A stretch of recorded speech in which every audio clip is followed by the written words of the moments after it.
Mhm.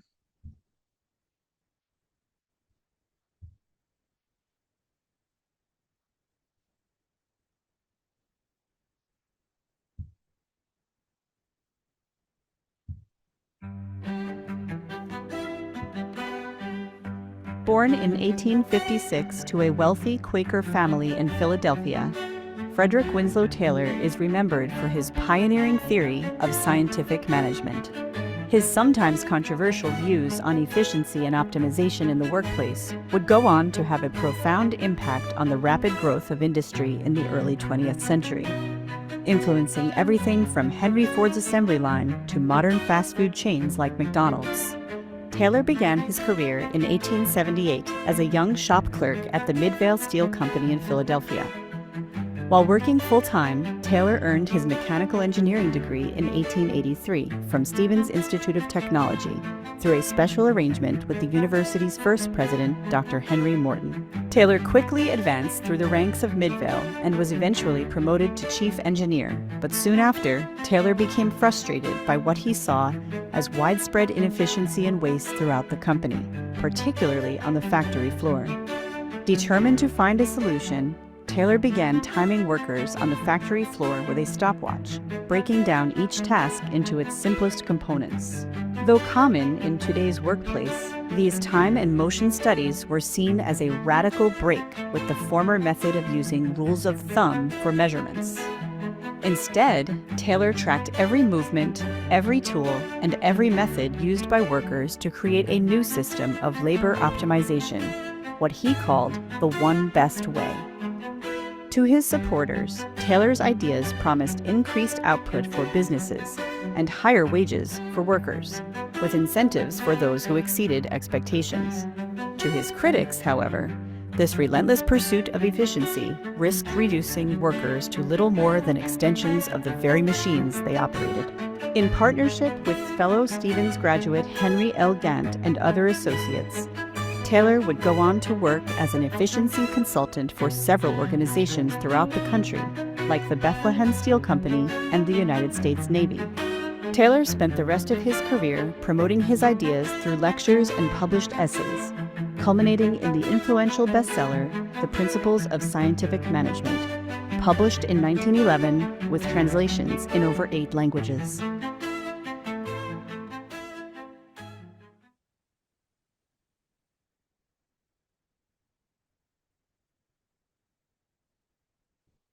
All right. Hello. Welcome to the History of Propaganda, everybody. That was from Stevens Institute, where a lot of these guys come from. So we're going to continue today from the last show on Fabianism. And so what we're doing is we're going to just show the next steps that these guys take and and further follow this line of permeation into the United States of Fabianism, Fabian socialism, this ethical approach to social control. Okay, so a couple terms that we want to establish here before we get talking too much. The coining of terms here, incredibly important. So 1894, it's the Webbs in the history of trade unionism. It coins the terms collective bargaining, industrial relations, and then in 1897, they author industrial democracy. So that's prior to the turn of the century. And then once we flip over into the 20th century, 1907, we got Brandeis coining scientific management. He's establishing the Brandeis brief, which is really the Fabian brief. 1910 and 11 as part of the Protocol of Peace. He coins the term preferential shop. 1912, 1913, he coins the term regulated competition and bringing in the Federal Reserve. So this is the era that we're going to talk about today. And if you notice, she said people were getting upset as because humans were being used as extensions of the machines that they operate. And that is exactly why we are concentrating on this era and why I say often that today we have more slaves than ever before in human history under this wage slavery system that we're in. So before we get going, propaganda lesson for everybody to understand here is that we're seeing the shape shifting of institutions. They're changing their names as the decades go because they gather negative connotations and their reputations start to be negative in society. So they change their names from like Intercollegiate Socialist Society to the League for Industrial Democracy.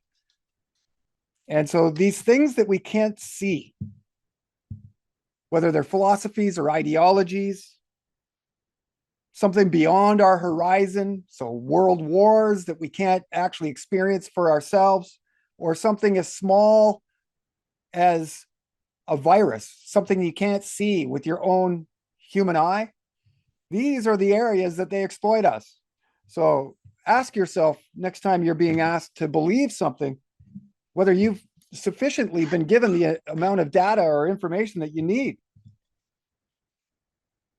Because ideologies,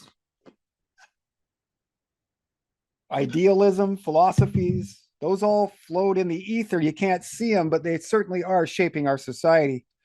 So events beyond our horizon or events too small for the naked eye to see, this is where they exploit you. So the institutions can shut down, close shop, go under, shut their doors, but the philosophy goes on. And we're starting to show this pattern throughout the 20th century. The ideology morphs into things you can't see. Okay, so great examples of this are the League for Industrial Democracy. We're going to show how this technocratic movement shape shifts as well, and same with MK Ultra, all the modern pharmacological realities that we live in today. Same idea. So there's a propaganda lesson for you. Anytime that you're being removed from source and asked to just believe something, this should be a red flag. And so when you're watching the news and they're telling you things about Israel or Palestine or Iraq, it's nearly impossible for you to actually believe anything that they say,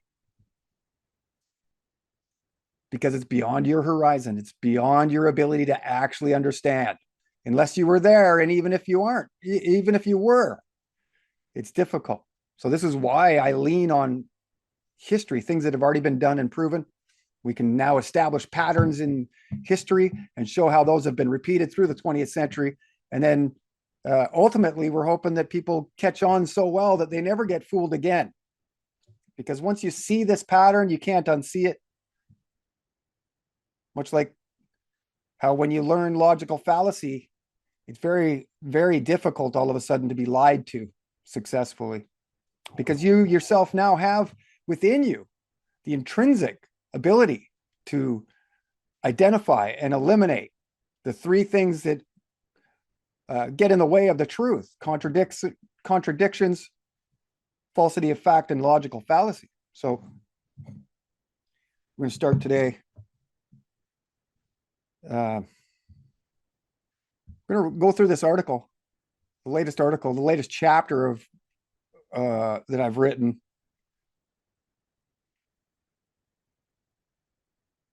Actually, I can't do it like that. I got to do it like this if I'm going to share the full screen. And I'm hoping that I can. I don't think I can. There we go. Lucky.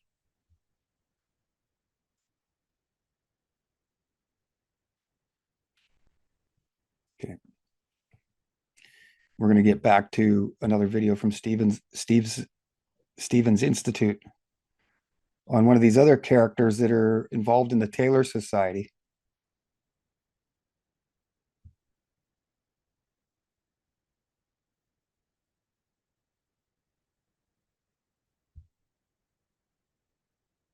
So there's the latest chapter that I've gotten through. Now I'm going to try to bring up images to go along with it here, if that is possible.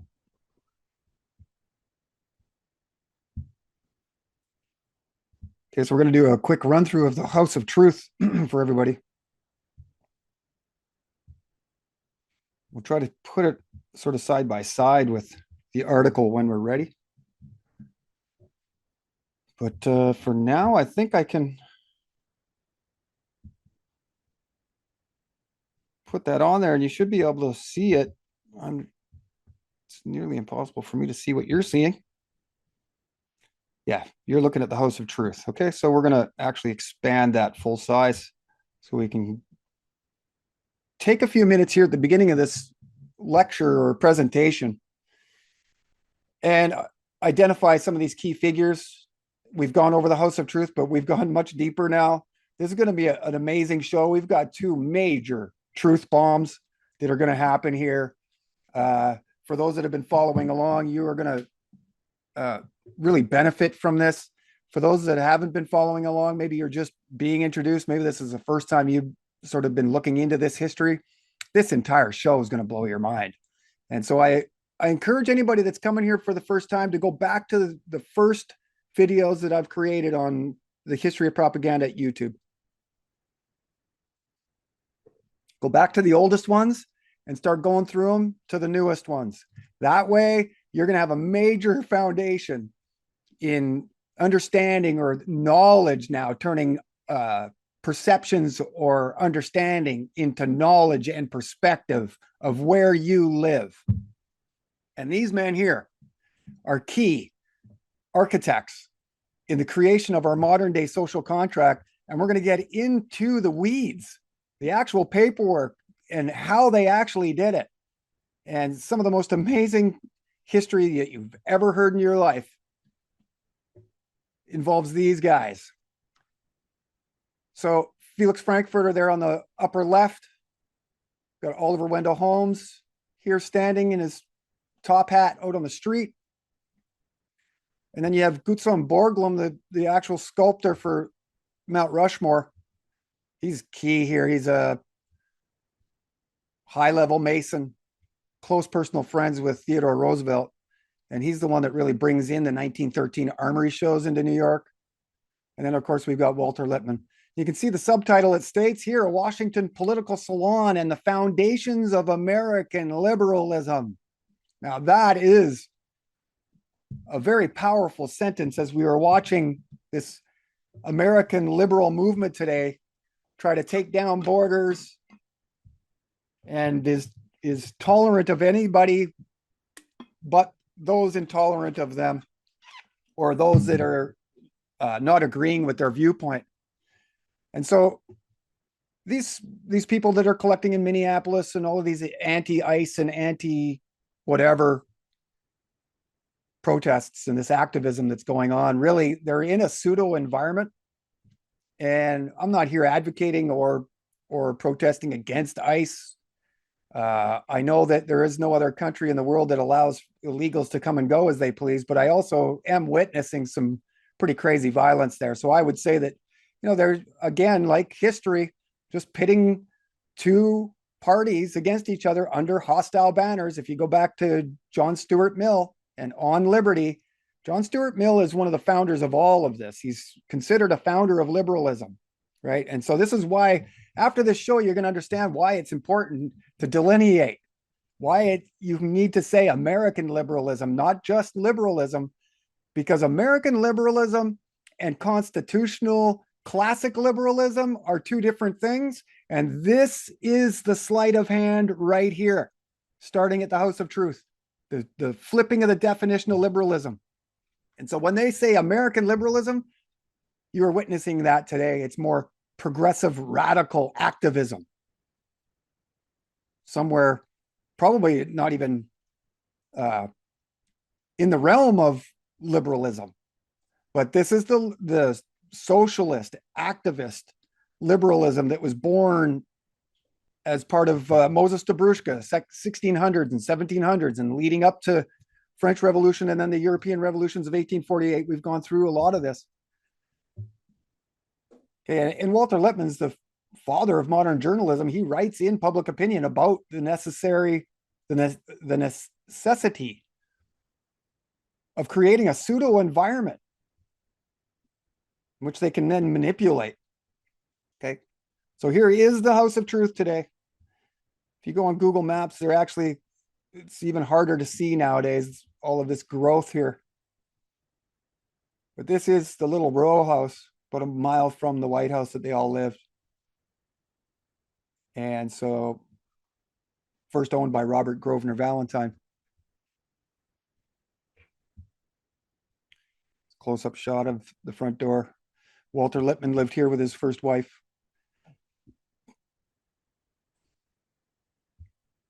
And here's an interior shot of the House of Truth. I'm sure many have seen this, but this is where anybody that was anybody came. Anybody that was anybody in Washington came. And this is where the political salon culture started to steer public policy. We have these sort of private little political salon settings sort of in the gentlemen's clubs of New York, Washington. Same sort of deal, except, you know, the political salon idea comes from the French Revolution, from European revolutionary radicalism, where they would gather in houses, usually of a wealthy aristocratic female, and they would start hashing out these ideas of how to control society, literally, the best possible form of societal control is what they were looking for. Here's another interior shot of the House of Truth. Still standing today. Here's some shots I got from the interior from a realtor site when they were selling this back, I think in 2017. It's probably worth two and a half million today. But you can imagine Walter Lippmann living here with his wife. This is that bay window that we saw from the outside. Still the AC there. Then some other interior shots. I believe looking from the front of the building to the back, but on the opposite side of the entrance door when it was empty. I do have some other shots of their basement and things like that, which are kind of weird, but I couldn't find them in time for this presentation. So from the book, House of Truth, that we just showed you, from the chapter, the second chapter, 1727 19th Street, page 15. Felix Frankfurter invoked themes from his boss's past speeches. He's talking about Stimson here, about the changed industrial condition, interdependence of people, and a discarding of the old laissez-faire philosophy. Frankfurter proposed a social program that addressed the two most pressing areas of regulation: industrial relations and antitrust prosecution. So Frankfurter is working inside the US government. He comes from the Taft administration. All of these men do. So I'm just going to pull out some quotes just to sort of give you an idea of what these guys were up to before we get into the story.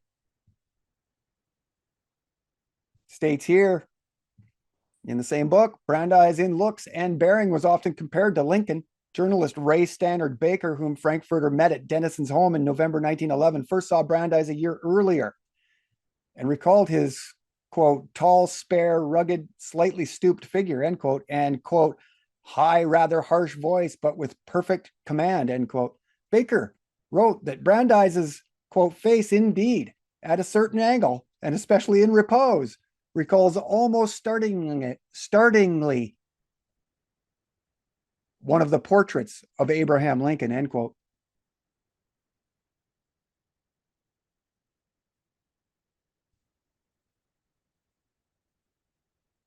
And here we have James Bryce being mentioned as somebody that's dropping into the House of Truth. This is the guy that the author of the alleged atrocities of Germany that starts the First World War. So here he is hanging out at the House of Truth. He's an honored guest, like Brandeis. Okay, and then this is where we're going to sort of go off on a tangent here today, as on the life of Robert Grosvenor Valentine. We haven't done much work on him, but we certainly are discovering now, and you will see by the end of this show, why Valentine is around, why he is so important. And you can see here It says, searching for the human touch in New York City, Valentine became active in political and social movements. In 1901, he campaigned for the successful anti-Tammany Hall mayoral candidate, Seth Low. Now, Seth Low is one of the, if not the first person, one of the very first people that the Webbs meet when they land in the United States, remember? Who introduced the merit-based civil service system in city government. So that's municipal. Valentine and four friends lived in a house in old Greenwich Village, then a crowded, poor Italian immigrant neighborhood. In 1902, they co-founded Greenwich House, a settlement house for young immigrant women who lived and worked in the cooperative in exchange for food, shelter, and help in assimilating to American life. Valentine and his friends were known in their social circle as the benefactors of Greenwich House, and it's got a source there, number 91. So I chased that down, and guess what that is? It's a New York Times article where they talk about these benefactors of Greenwich House.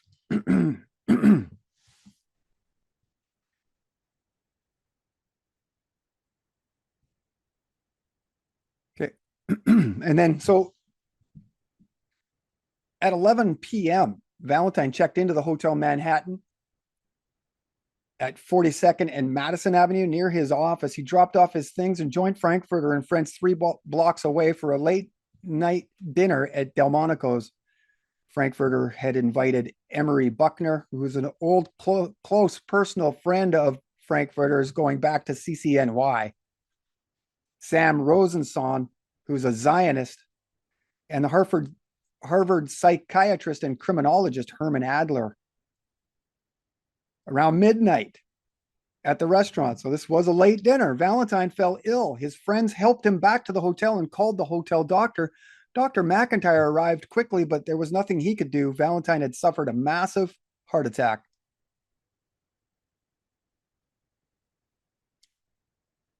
Valentine was calm and in good spirits despite obvious pain. He was the, quote, master of the situation, end quote, and seemed more concerned than that Frankfurter was going to miss his train back to Boston than about himself. With his friends at his bedside, Valentine gently fell asleep in the early morning hours and never woke up. He was 44. And see, Frankfurter states, poor Valentine died of heart failure after a gallant and cheering struggle. Frankfurter wired Brandeis at 3:44 a.m. Quote, his last act before the attack was to telegram to you, which he showed me with deep feeling, end quote. Upon arriving home in Boston, Frankfurter sent Sophie, Robert Grosvenor Valentine's wife, Sophie French, red roses along with a note with love from House of Truth to our founder. So we can see that this is 1916, November 14th, 1916 is when Robert Grosvenor Valentine passes away, right after he gives his technology. The Human Audit. We're going to get into that. Okay, now, one thing I want to show you regarding this Greenwich Village, maybe we'll wait. Maybe we'll wait. Let me write this down.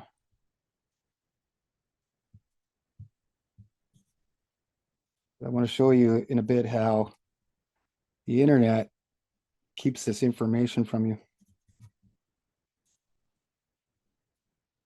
Because I want to show you that we've gone through the gates. And oftentimes when I go to search something, AI or Google won't give it to me unless I start giving it sources. And then all of a sudden it'll start telling me all kinds of things. Okay. So from the crossroads of liberalism, this is really an article on the House of Truth and the political environment and the situation that they found themselves in at the turn of the century. So the United States has ever been a land that loved the new, never more so than in the 20th century. Political sloganeers in particular have battened on the charms of novelty. During the progressive era of the early 1900s, publicists and politicians appealed to voters with a host of novel programs: the new nationalism, the new freedom, even the new federalism, and the new individualism. A later reform era called forth, of course, the New Deal. More recently, the search for novelty has reached a delightful climax in that contradiction in terms, the new conservatism.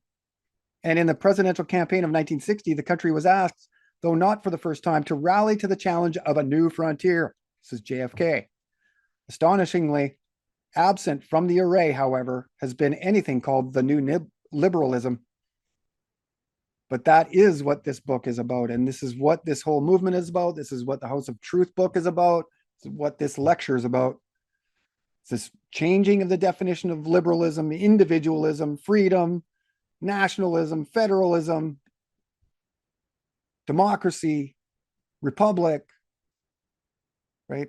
All basically in the same year, 1913, as we've covered.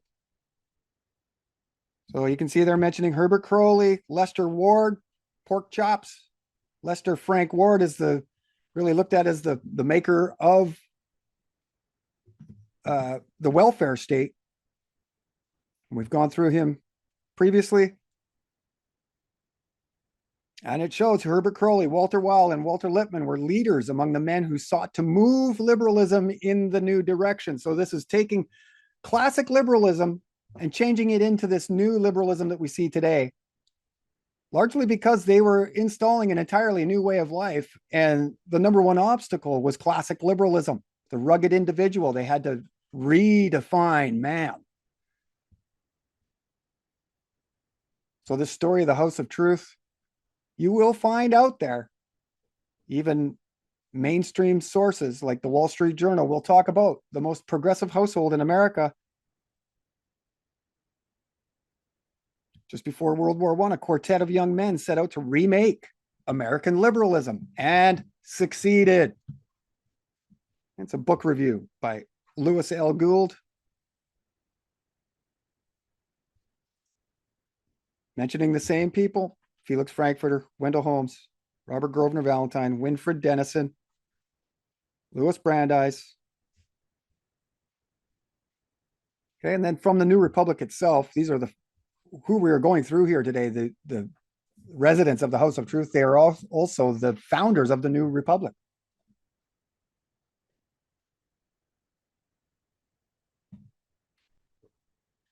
You can see that they're talking about bringing Frankfurt School to the Hudson. This is when they brought the new school here. So you see this incredible aligning of American progressives with Marxists at Columbia. We've gone through a lot of that already. So Public Affairs Council talks about Brad Snyder's book. We've seen a revival of the word progressive in recent years. Politicians who used to call themselves liberals began calling themselves progressives. Why is that? Right? So we see that it doesn't matter what aisle your politician's on, what side, they are all joined by progress. This idea of scientific governance and ultimately a shared global governance. Okay. So from TMN, we see Clay Risen talking about the same thing. So all I'm showing is that this isn't conspiratorial theory. This is an actual place. Seems kind of wild that they could make such an effect or change on American culture from a political slum, but they were 1 mile from the White House. These guys are all really close to Woodrow Wilson. And in the day, these are really the most powerful progressives. When we talk about Lippmann, Roosevelt, Wilson, Brandeis, Frankfurter, these are really the guys at the tip of the spear of the progressive movement. You can see they're talking about Roosevelt, Theodore, calling these guys to his estate on the North Shore of Long Island to have a talk about what this new liberalism was going to look like. And really they target Theodore Roosevelt as their guy at first. But the legend is that Theodore Roosevelt admired their plan or their scheme, but he didn't want to mess with the American Constitution.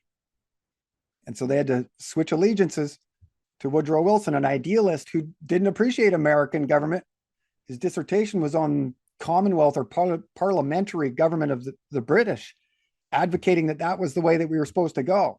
So you can see then why when the Webb showed up in Boston, if we go back to the previous show, and they said that Woodrow Wilson was an attractive minded man. Well, this is why. Let's say 1898. Okay, so that's 14 years before Woodrow Wilson would be elected president. They state here the story of modern liberalism begins with Herbert Croly. This is the guy that writes the Progressive Manifesto. And what's the Progressive Manifesto titled?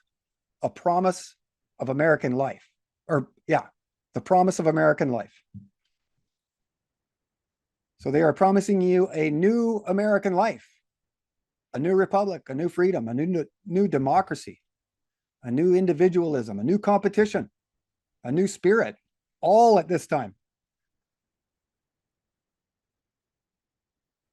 So Herbert Croly's father, David, was an enthusiastic proselytizer on behalf of the French theorist Auguste Comte and his grand theory of history. Comte believed that knowledge would evolve to the point where experts could efficiently manage society with scientific precision, a doctrine that in some respects foreshadowed New Republic style liberalism. And if we go back to the previous show, we see that these progressives in the United States learned directly from Sidney and Beatrice Webb, the Fabians.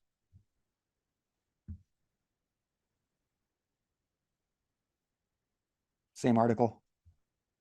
Okay, now here is the core. These are the core four of the House of Truth. These are the original members. We've got the owner, Robert Grosvenor Valentine, at the top of this diamond here. He's the head of Indian Affairs under Taft. We've got Winfred Thaxter Dennison. He's also working under Taft in his administration, and he's working directly with Felix Frankfurter. And so Grosvenor Valentine purchases this house to be a political salon specifically, and we'll get into the history and you'll understand why. And Dennison is the first recruit. Dennison then recruits Frankfurter, and it's Dennison that introduces Frankfurter to Grosvenor Valentine, something important maybe later. And then we have Canadian Loring C. Christie here. And he's the right-hand man of Canadian PM Robert Gordon.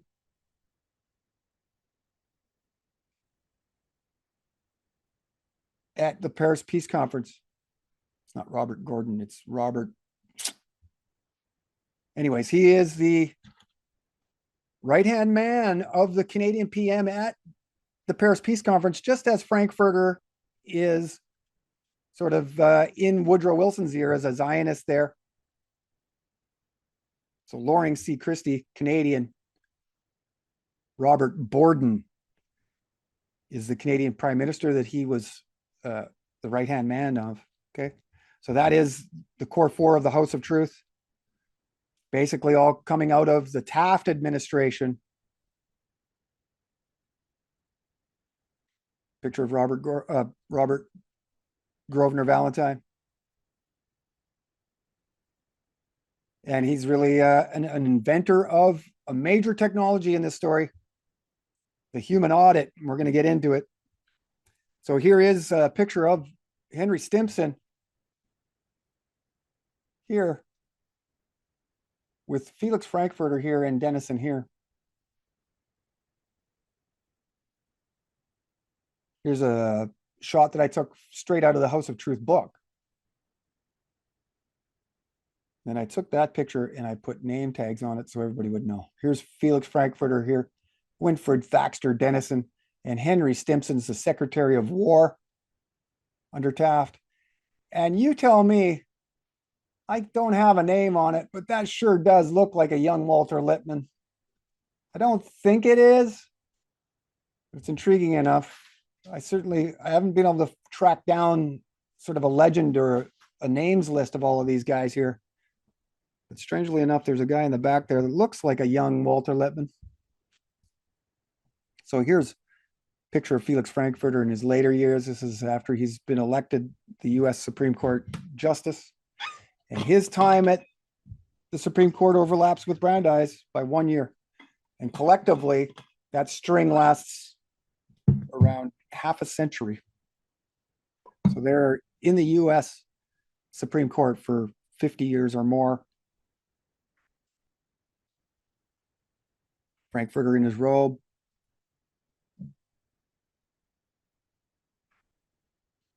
This is Brandeis's protege, who historians say that it was more of a brother-brother or father-son relationship. Brandeis was older.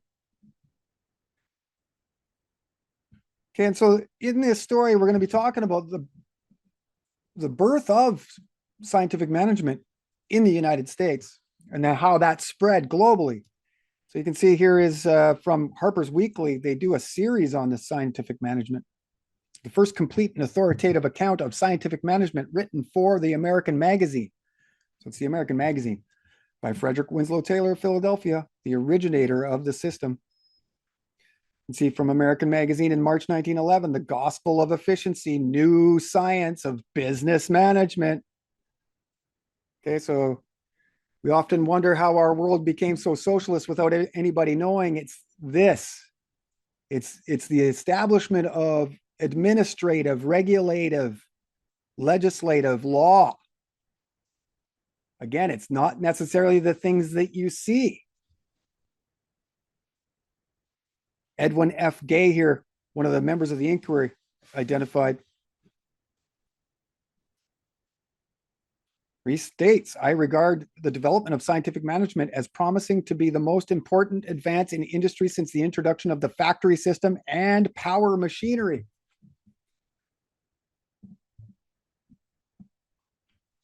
Gospel of Efficiency Part 2, The Principles of Scientific Management by Frederick Winslow Taylor in the American Magazine. So for 3 or 4 months in the spring and summer of 1911, same year that the Principles of Scientific Management is published, we see a major campaign, major PR campaign, really at the founding moments of public relations even, okay?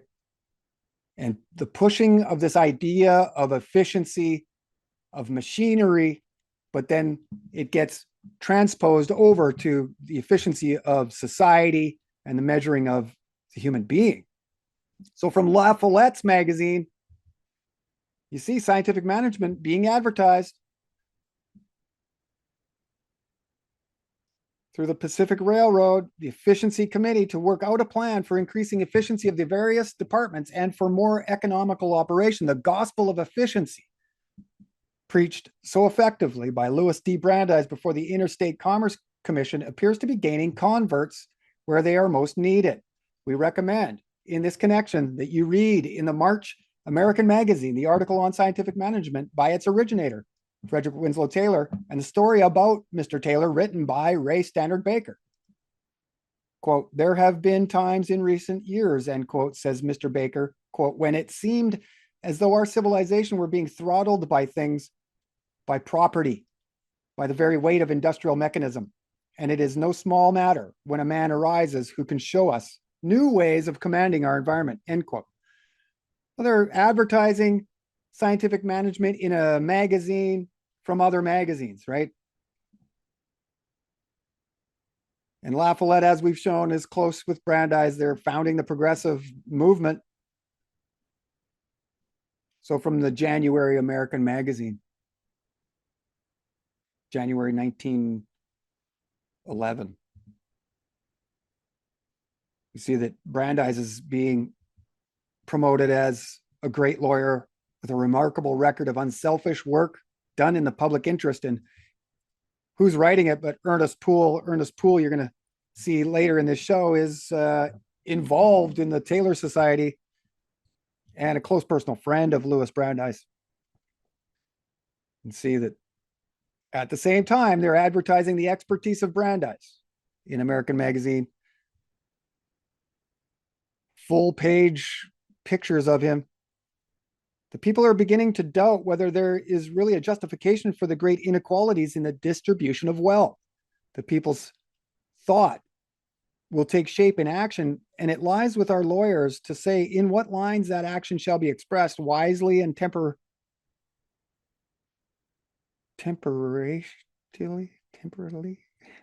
or wildly and intemperately, in lines of evolution or in lines of revolution. That's Brandeis, I'm assuming, is stating that because it's underneath his picture in American Magazine.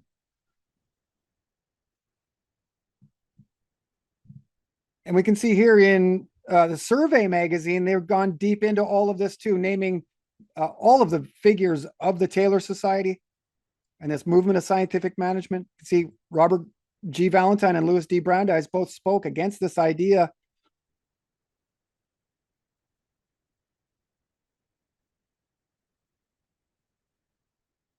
The first essential is democracy, said Mr. Valentine. After that, though, a close second comes the best way of doing things.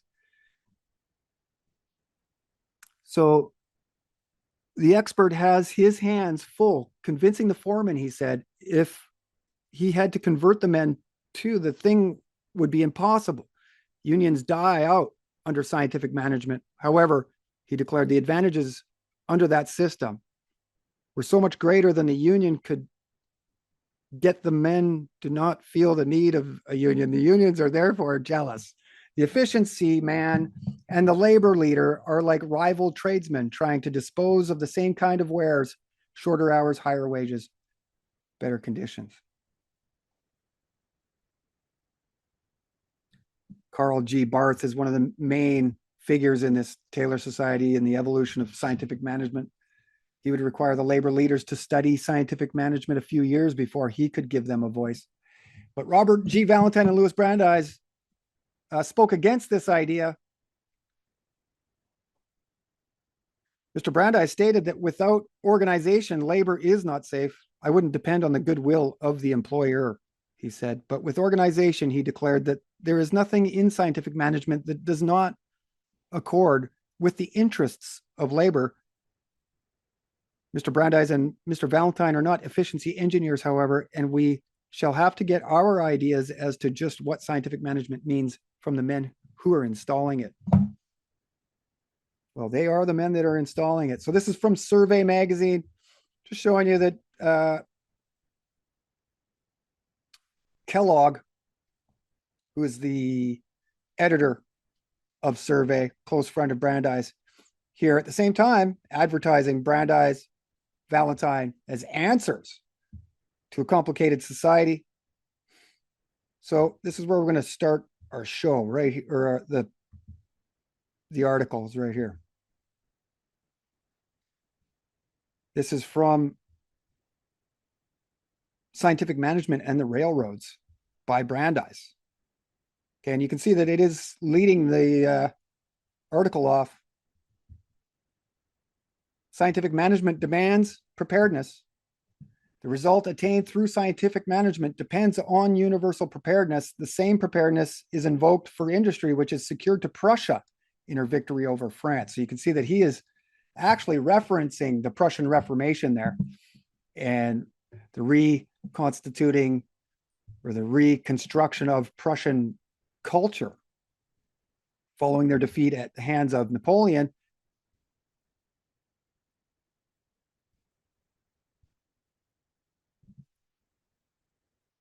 And how did they do so? But through scientific management and preparedness.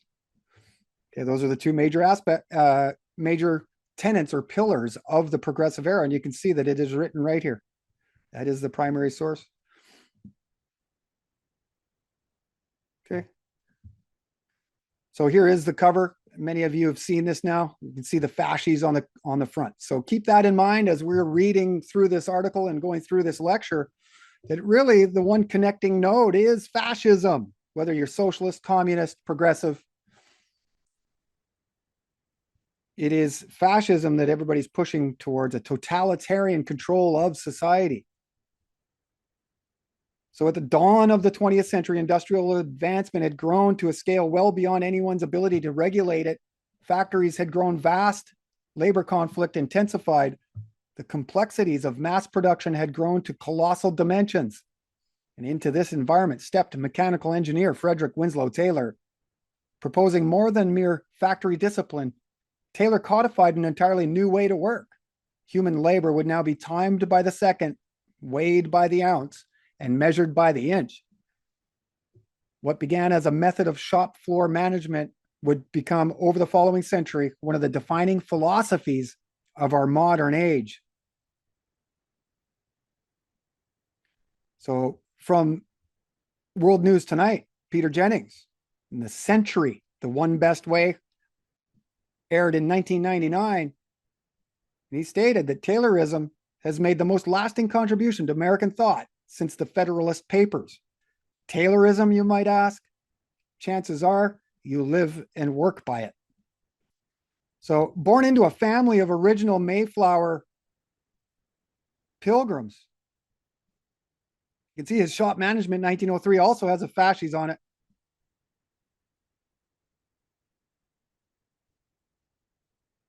Okay, so born into the family of original Mayflower pilgrims, Taylor's personal trajectory reflected the modern merging of elite networks with technical culture.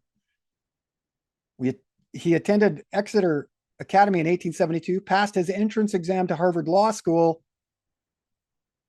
in 1874, but opted for a machinist apprenticeship at Midvale Steelworks in Philadelphia.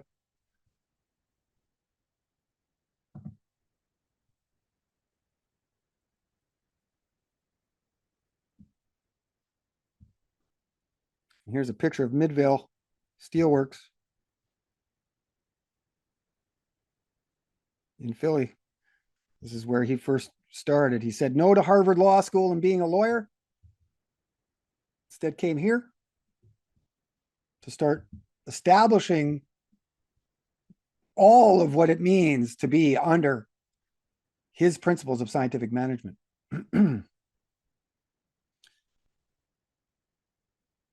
So Taylor completed his apprenticeship in 1878 and would quickly become machine shop foreman and chief engineer, all along studying and applying his ideas of time efficiency and economy of motion. Part owner of Midvale was Edward White Clark, and his son Clarence was married to Frederick Winslow Taylor's sister. And Clarence and Frederick were also close friends, having won the first ever inaugural U.S. National Doubles Tennis Championship in 1881. Clark, the primary organizer and founder of the U.S. Open tennis tournament. Clark would also be in the singles final, but lose. That's a little wild. Got Frederick Winslow Taylor here, a tennis champion, partnering with who is identified as the primary organizer and founder of the U.S. Open tennis tournament itself. That's not even one of the bombs yet. Just an interesting sort of correlation, interesting relationship there. Obviously, these guys are aristocrats. Taylor was actually designing and patenting different types of golf clubs.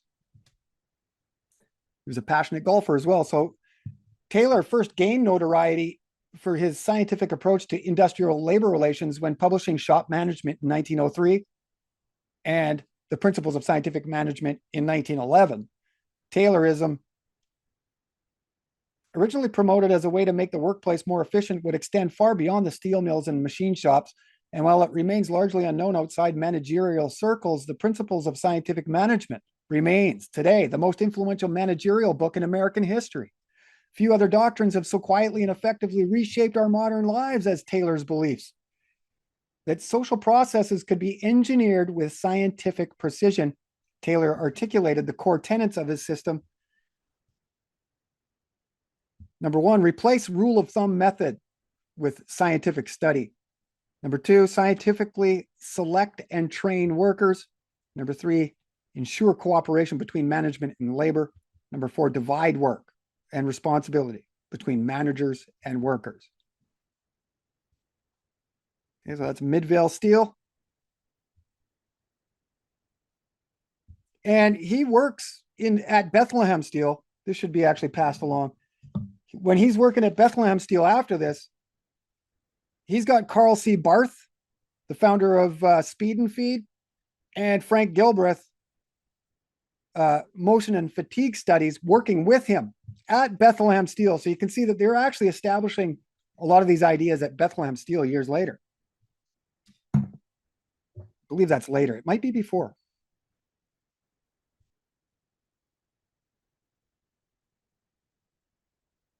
So the Taylor Society, you can see here is their literature, a bulletin of the Society to Promote the Science of Management, January 1915. You can see, if you're familiar with these names, you can see them here. Morris L. Cook, Charles Day. We're going to get into all of these names. Hathaway, Cook, Barth.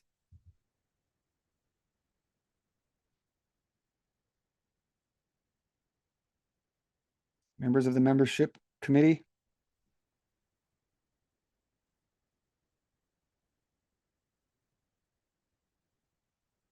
See, the next meeting was at New Haven. Cost accounting and scientific management. And they were going to go to the Taft Hotel inside the Mason Library at Yale. That's where they were having meetings. Okay, and from the Taylor Society Bulletin, we can see that Robert Grosvenor Valentine is actually fairly prominent here. I pulled out all kinds of articles written by and of Robert G. Valentine.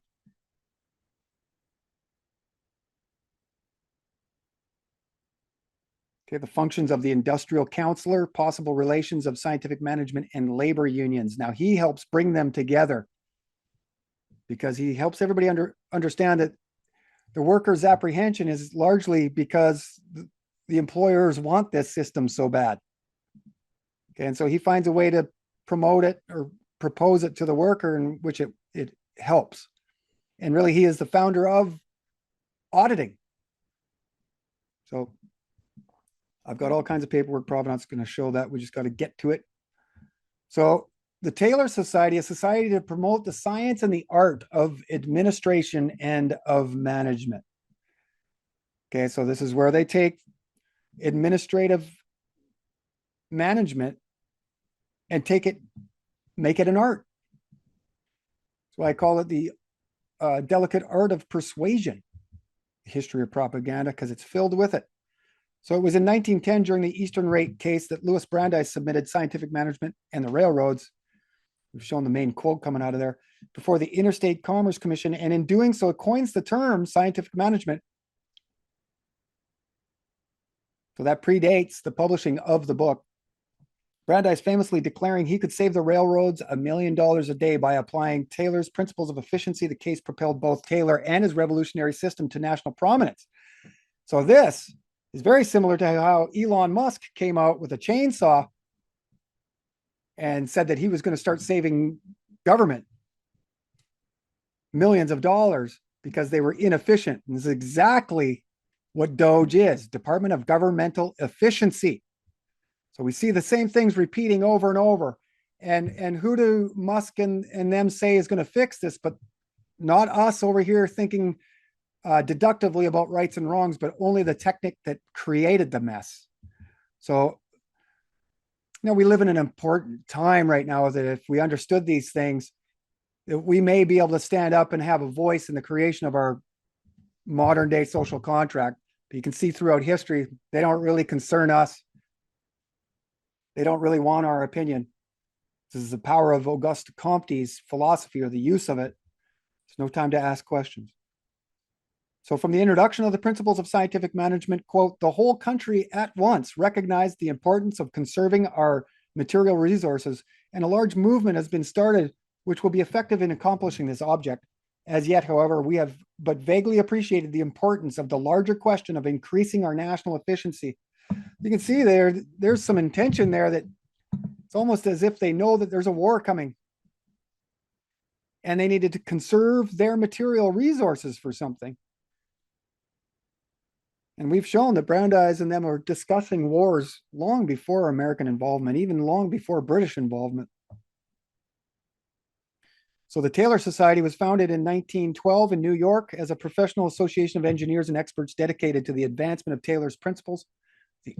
early leadership group included industry giants Henry L. Gantt, Frank Gilbreth, Harrington Emerson, Morris L. Cook. While Brandeis was not officially listed as a founder, his advocacy and influence legitimated the movement. Brandeis helped reframe scientific management not just as an employer control tool, but as a moral doctrine. Brandeis helped develop the Taylor Society into a respectable professional body while growing efficiency into something more than just simple workshop method. Brandeis grounded scientific management within a philosophy of Fabian social reform, applying Webbian methods of efficiency to the human being in every aspect of American society, representing an institutional consolidation of engineers into a new elite of social planners, much like we see in Britain, bringing together industrial engineering, progressive legal reform with early technocratic governance. This is where it comes from the Webbs.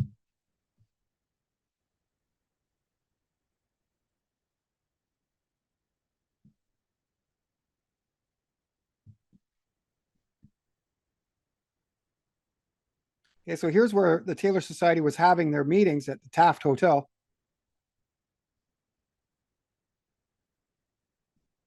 It's in New Haven, not far from Yale.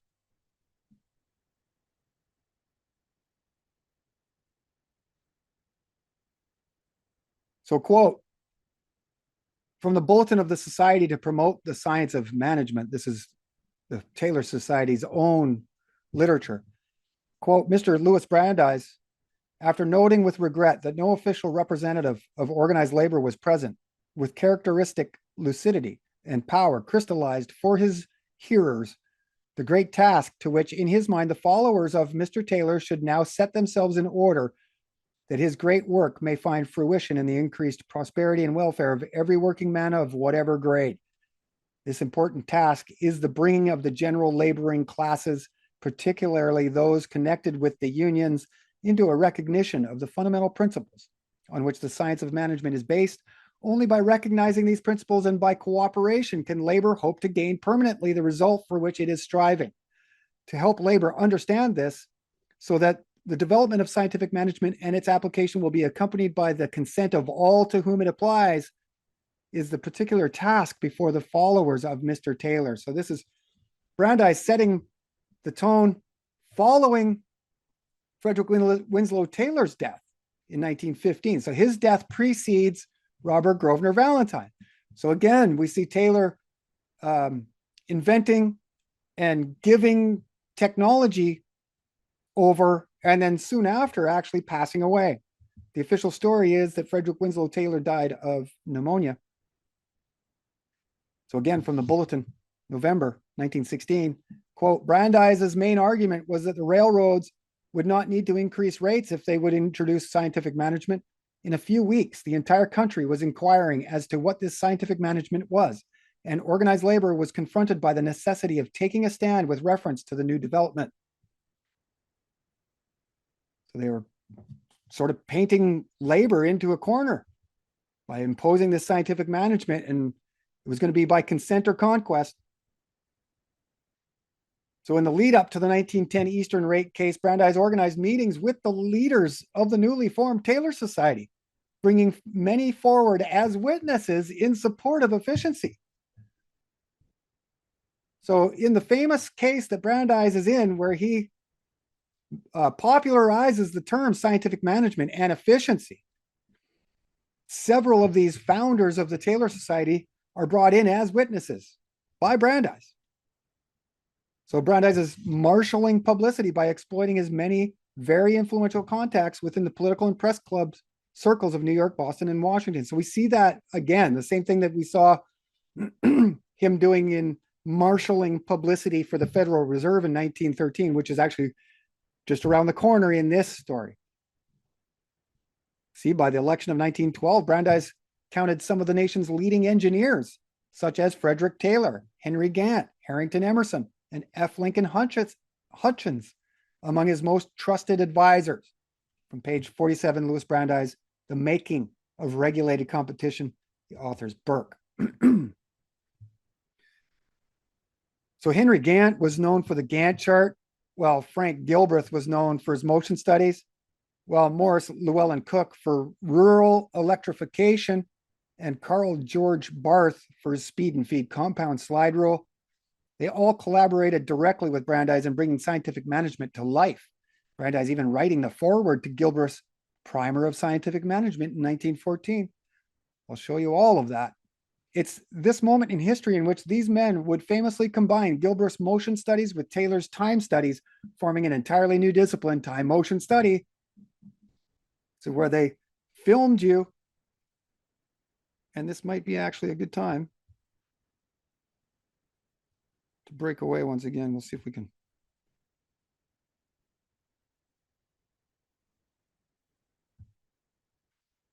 Get this bottom thing to get out of the way for us. I'll be able to get it. Okay, we'll go to this second Gantt, second video from Stevens Institute of Technology on Henry L. Gantt. Let me just make sure the audio is there.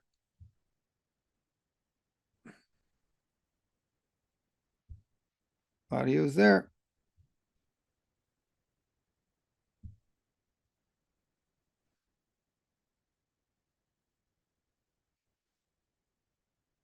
Interesting. Now I can't get it.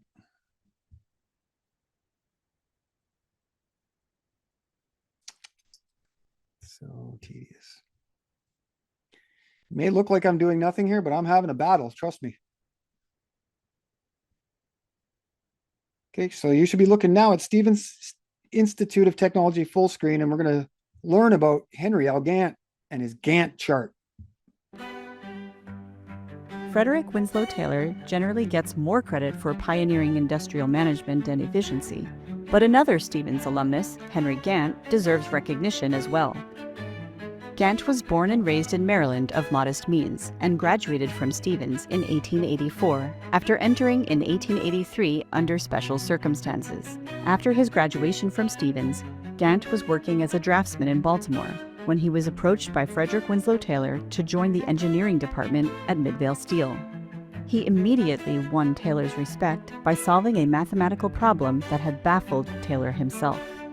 Gantt stayed at Midvale Steel until 1893 and helped Taylor develop the task bonus system of payment for workers. Before Gantt's improvement with the system, Taylor's differential piece rate scheme penalized workers if they failed to turn out a certain number of pieces with a lower pay rate, which was met with a lot of resistance from workers. Gantt's task bonus system was better received, since the workman was assured a good wage and would even earn a bonus if their work exceeded the demands, thus encouraging productivity. Many scholars believe that Gantt helped Taylor humanize scientific management, and Taylor was very vocal in giving Gantt credit for his help. Henry L. Gantt is widely acknowledged for his contribution to the theory and practice of industrial management, but he is probably best known for the creation of the Gantt chart. The first iteration of the Gantt chart was developed by Gantt for the American Locomotive Company in 1903. The Gantt chart is used as a project management tool and has a horizontal axis for future time and a vertical axis for work to be done. He felt that this chart was so important to the world of management and industry that he refused to patent it, which allowed the chart to be widely disseminated. Gantt passed away in 1919, but in 1922, Gantt's colleague Wallace Clark published a book on the Gantt chart documenting Gantt's work, and it was published in several other languages and distributed worldwide, allowing for an international audience to adapt the Gantt chart system, which is still used today.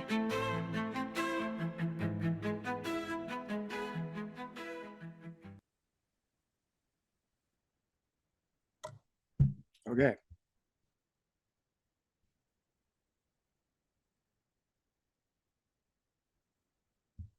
So, should be still looking at Taft Hotel. I'm not sure how I did that, but I'm looking at myself. I can't actually see these.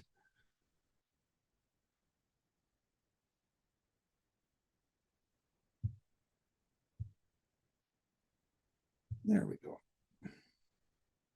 Somehow I just made that bigger too. What is going on here?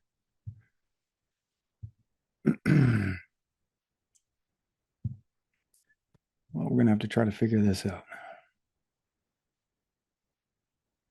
I think it's because I'm not supposed to share.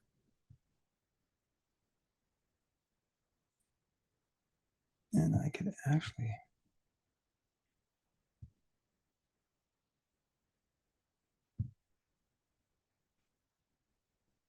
Hey, where are we? Where are we? Okay, there's that. And then that. We should be good. What do we see? What are we seeing?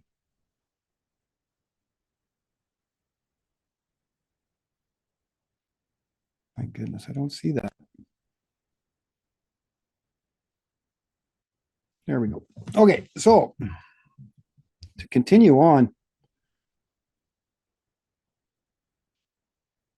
in October, Brandeis met at Gant's apartment in New York with Frank Gilbreth, Jim Dodge, and others.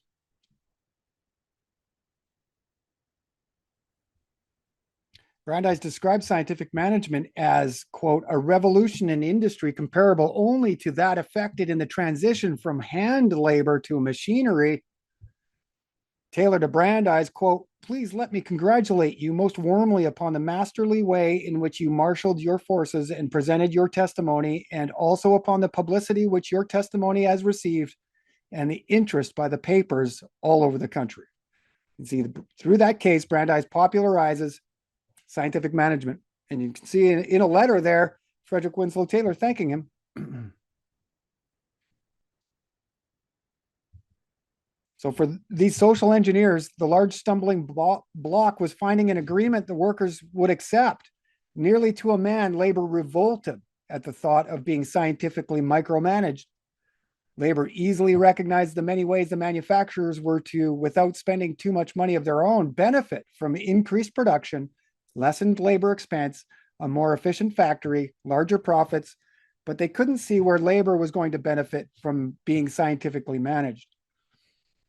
So, quote, labor was readily able to understand and agree with Brandeis that employers would, without involving large capital expenditure, gain greater productivity from labor, reduced labor costs, more efficient use of plant and equipment, lower interest and taxes, lesser depreciation charges, and reduced stock of raw and processed materials, and lessened strain on credit.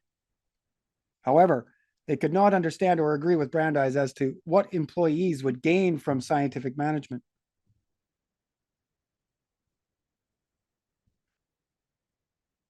So now we're going to get into Robert Grosvenor Valentine and these four men that went into Greenwich Village. Run through some of these pictures of the Taylor Society. Austrian-born Harvard lecturer Carl G. Barth. There's Morris Llewellyn Cook for rural electrification. This is when they're electrifying the streets. Charles Day, efficiency engineer, who has adopted scientific management to the construction of factories and manufacturing plants. So when we talked about the Gantt chart, anybody that's ever been on a construction site would know what a Gantt chart is. But essentially, if you looked at it as a job site and you were building a house, the first people that ever have to show up, first of all, would be the surveyors to make sure that you're in the right place and the measurements all work. But then the ground crew shows up with tractors and starts digging holes so that you can set up your foundations.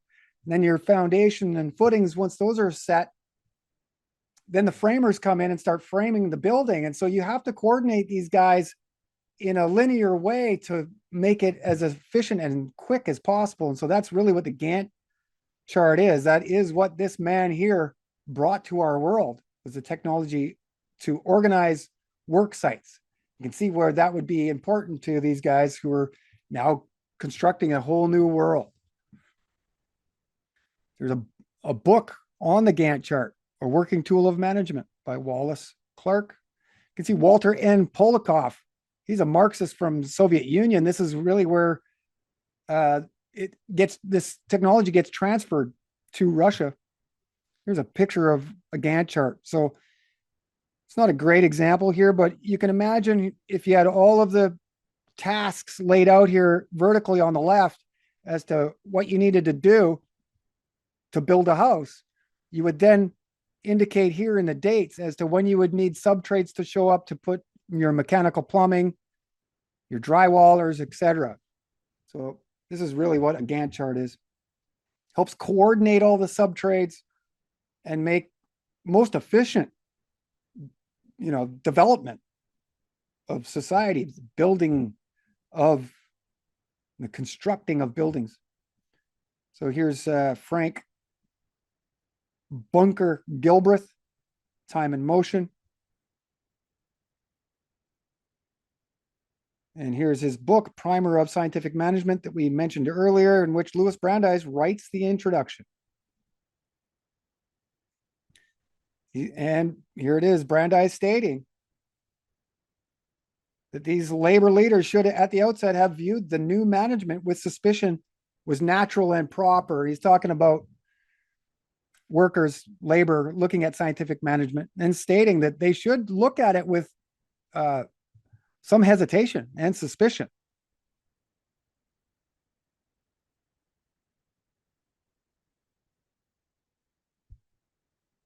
So there's Hathaway, Tabor Manufacturing Company.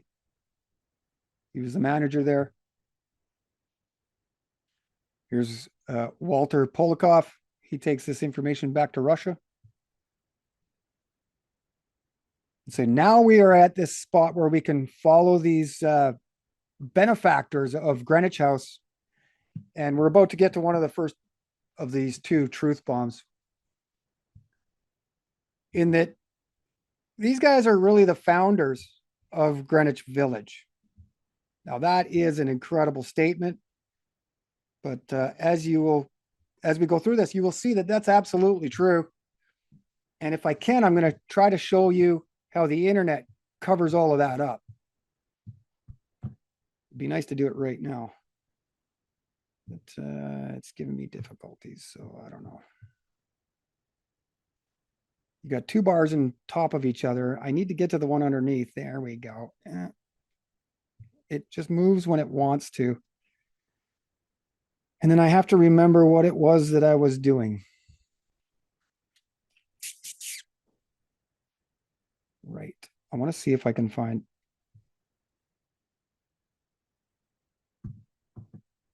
something quickly here.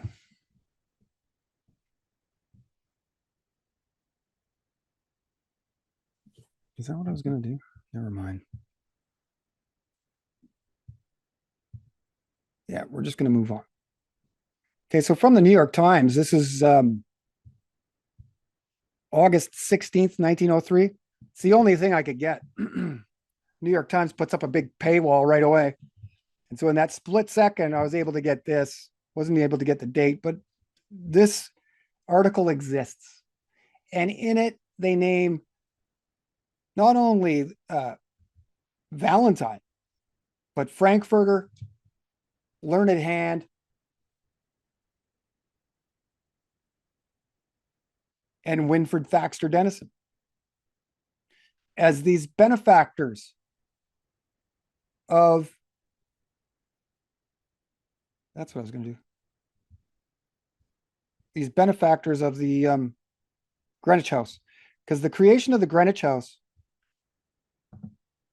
is actually considered the founding of Greenwich Village in its modern form. Okay. So let me just make sure that you're looking here, but I want to show you how the internet hides all of this. Yes. Okay. So we've got an internet search here and I'll show you. I'll just ask it, who are the founders?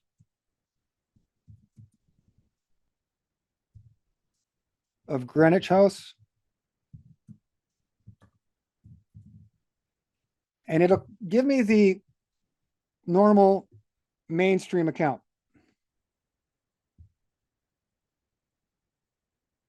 See that?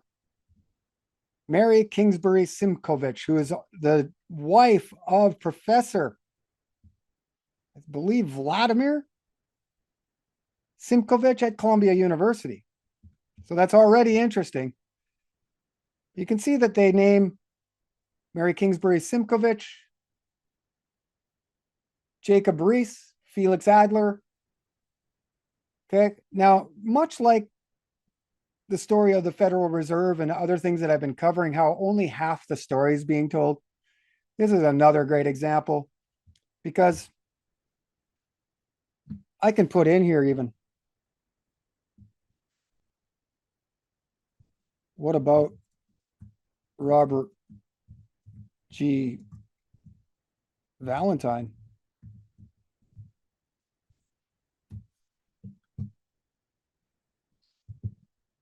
And it'll search.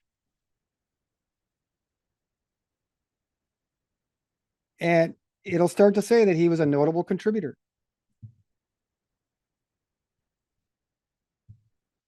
So it states here, Valentine was a Harvard-educated social reformer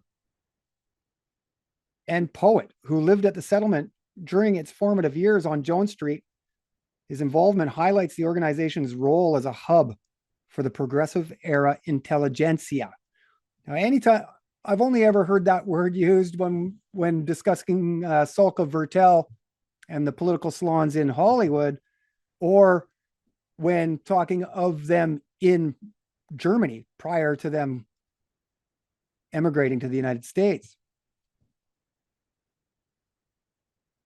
And so also here, key is Eleanor Roosevelt. This is really where she gets this reputation as a moral proselytizer. You know, she's like she's got a moral composition to her. And even today, people will appreciate or honor her. But really, she's involved in all of this efficiency going on. The creation of Greenwich Village. Okay. So you can see that it is stating that, yep, okay, Robert Grosvenor Valentine is another member, but it still hasn't gotten into the story that we're going to get into. I have to actually ask it about the New York Times article.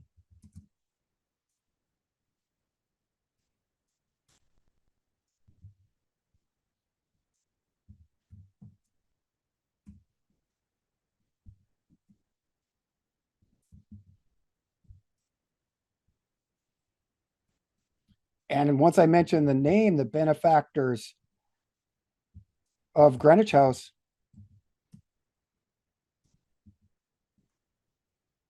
and the New York Times article,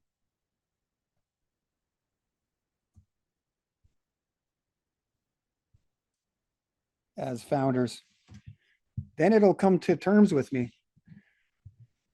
And I already know this because I've done it before. And so let's take a minute here and talk about AI, because AI, is it any surprise that it doesn't go and look at sources?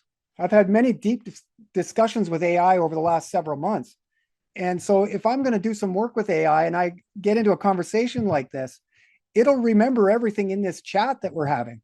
But as soon as I exit this conversation, and maybe in a week from now, I want to come back to this conversation and have AI elaborate on it, it won't remember the previous conversation we had. So I actually have to install all of the information that we already got him to that point to understand, and then revealed more.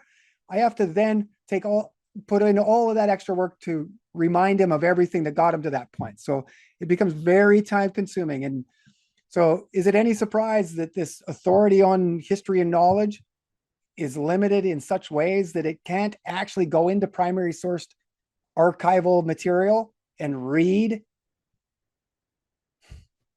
Similar to most of these people out here radically attempting to revolutionize American culture. Nobody's reading books. Nobody goes to the source material. And so when they call up ChatGPT or Google AI, they're not going to get the deep history, the important history. They're going to get this. And so what we're going to show you is that these guys are actually probably more responsible for the creation of Greenwich Village than those that they say are the founders of Greenwich Village. So according to an August 16th, 1903 edition of the New York Times, Robert Grosvenor Valentine was identified as a key figure in the inception of Greenwich House, serving as the secretary of the Cooperative Social Settlement Society. So it starts to bring you information that you didn't know, but it wouldn't have never done that unless it was prodded or provoked by information, correct information. So if you don't know the correct information, you're never going to find this. It's only through deeper personal pursuit of the truth that you're going to get to this next layer, this behind some sort of knowledge wall. And I've had deep conversations with AI over this. It admits that it does this. It will deny that it's in its programming, but I prove it over and over and over that it's in there. It's in the programming. So we can use AI really effectively in only a certain couple different ways. For a forensic researcher like me, I can use it in instances in certain tasks, but I certainly can't rely on it to bring reliable information, dependable, right? So you can see that it's not going too much into this.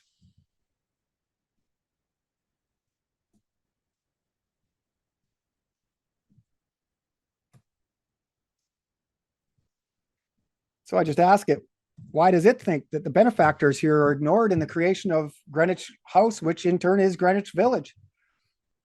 And it states, the 1903 article you mentioned highlights a distinction often lost in modern summaries.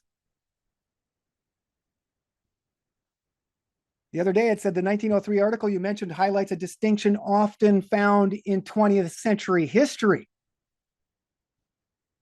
And this is what we're showing, is that even through searching the archives, if I've got New York Times articles in the archives that are over 100 years, there's these particular little spots where the Fabians overlap with the Progressives, where the Federal Reserve was created, where those articles aren't actually available for free online. I've never attempted to get a membership at the New York Times to see if you can actually access those. But if anybody's out there with a New York Times account and you have access to be able to get the actual article of this, Wealthy Men Choose Home Among the Poor, certainly I would appreciate to get that. So the difference between the legal incorporators, the big names like Jacob Riis, and the active settlers or benefactors like Robert G. Valentine, who provided the daily labor and initial community outreach. The benefactors or secondary founders are often ignored today for several historical reasons. The great founder narrative. History tends to focus on a single charismatic leader to simplify a complex story. These are all just excuses for his programming or its programming. Archival gaps, I've mentioned this. Professionalization versus volunteerism. You can see that institutional identity. By the mid-20th century, the house was frequently described as the house that Mary built. This framing was used in fundraising and anniversary celebrations to provide a clear human story, which naturally pushed the secondary founders into the background. Are they still calling Valentine, Frankfurter, Learned Hand, and Bass as secondary founders? But I would say that they're primary. They're equal to Simkovich and Jacob Riis in establishing the Greenwich House.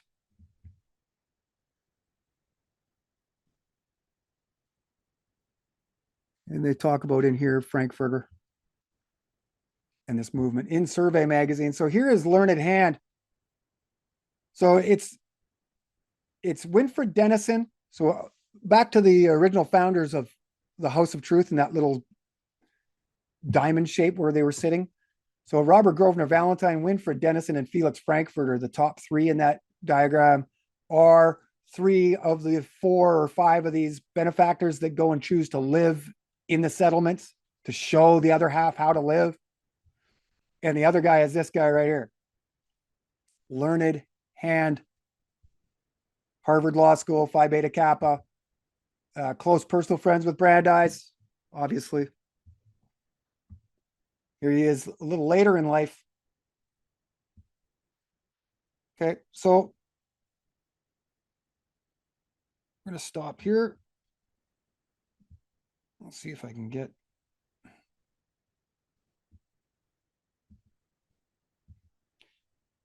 access to this little millimeter down here that yeah, there we go.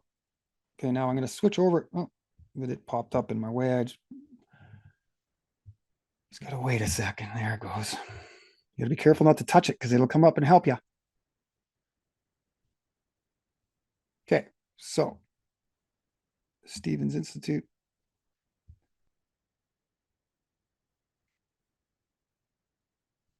So I'm just going to make this large screen. Hopefully that's what you're looking at. Hopefully you're looking at industrial democracy. Yeah. So we're just showing you collective bargaining was coined in the book Industrial Democracy, or earlier actually, in the history of trade unions, or the history of trade unionism. History of trade unionism, you can see here, collective bargaining, that's what's the date on that again? 1892, mid 1890s, 1894 it says there.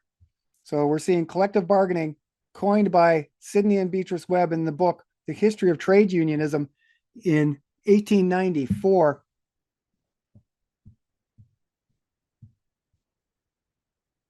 Okay, so things that we are fully aware of today and terms that we've heard 1,000 times come from Fabian socialism. So Clarence Clark is the tennis partner of Frederick Winslow Taylor.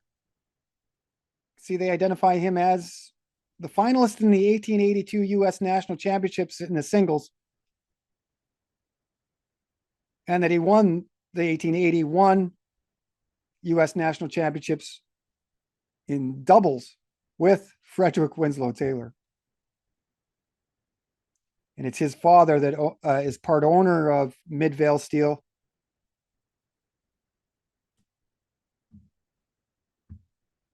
William Taussig is another guy here. He's from Bohemia. Studied at University of Prague. Okay. So the Greenwich Village culture is Bohemian. This was where they introduced Bohemian culture into the United States. This is the main story of Greenwich Village. You can see becoming Bohemia, Greenwich Village, 1912. During the 1910s, an extraordinary gathering of groundbreaking artists, writers, radicals, reformers, and free spirits from across the United States and Europe settled in Manhattan's Greenwich Village neighborhood, lured there by inexpensive housing and the promise of a relaxed, permissive atmosphere in which to work. Though harboring diverse creative and personal agendas, these iconoclastic transplants shared an impulse to upend not only the established principles of their respective arts, but also the era's social conventions and political status quo. So this is aligning with the 1913 Armory Show and the introduction of Cézanne and the nude descending a staircase, things that were radicalizing the Americans, bringing in avant-garde, film noir, disrupting, disorientating, alienating the American. These are the terms that they use, not me. Okay, so Bohemia, you can see images of what it looked like at the time. Okay, and so it was a mixture of all kinds of interests here. And so I've also got this book, I think I might have shown you guys already, Republic of Dreams, Greenwich Village, and what was going on there from 1910 to 1916. You can see it's called The American Bohemia. So Brandeis comes from Bohemia. A lot of this push for scientific, technical advancement, industrial, the Industrial Revolution, we can see really either goes through Prague or starts there. Our research has taken a lot of this back to Prague, the development of industrial, technological, and scientific technology, and this international movement. Okay, so I've got some excerpts from Republic of Dreams in which they mention Lippmann several times, and Lippmann's a key guy here because he is frequenting these political salons and he is having open debates with radicals, anarchists, socialists, and this is really what is attracting everybody to Greenwich Village. So from page 11, as Walter Lippmann put it, the village was guided by, quote, a quality of feeling instead of conformity to rules, end quote. So they're running on feelings. The last thing that any of these people want is conformity to rules. So it's antinomian already in that it is rejecting any sort of traditional values.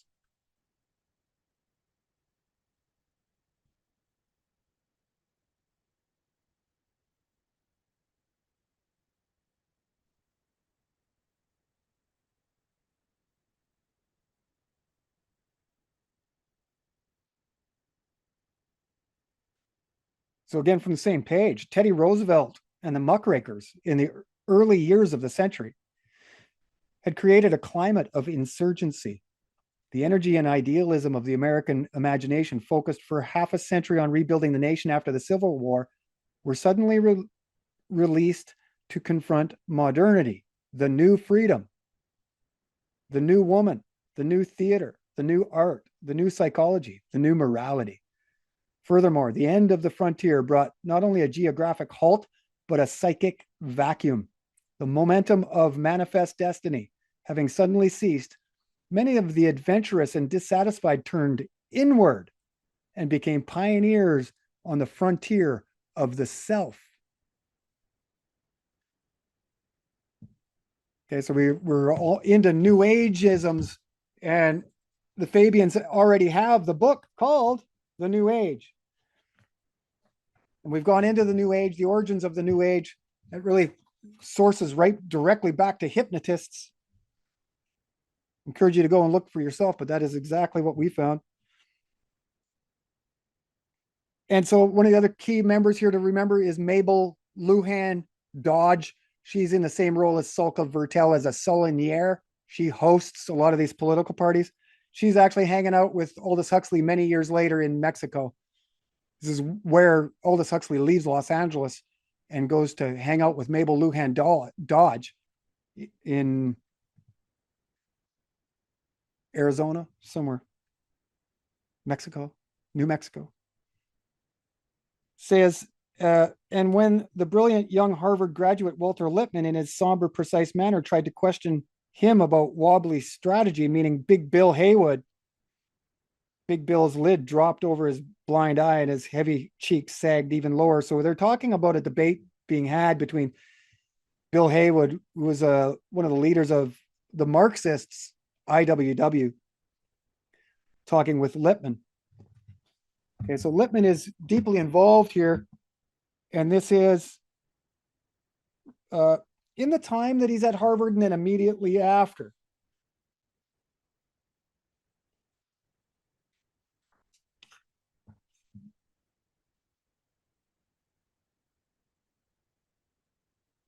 So Walter Lippmann, a rather unlikely acolyte of the unconscious, led the first evening's discussion. And not surprisingly, the conversation focused on such issues as the environmental causes of nervous disorders, the unhealthy aspects of the Protestant work ethic, and the repressiveness of genteel middle-class civilization. On another evening, New Psychology by Dr. A. Brill was introduced. So you can see it's all about new. It's antinomian in that it's rejecting all tradition, which is what new would do. This is what novelty does. This is why you see this great cataclysm between the conservatives and the liberals. And these liberals today are coming from this idea of liberalism. You ask a liberal today what their definition of liberalism is, they'll say open-mindedness more often than not.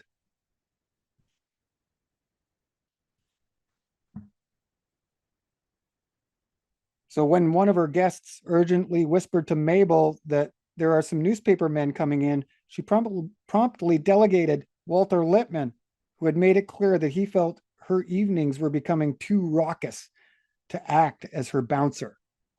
Imagine Walter Lippmann being a bouncer, although he interrogated prisoners.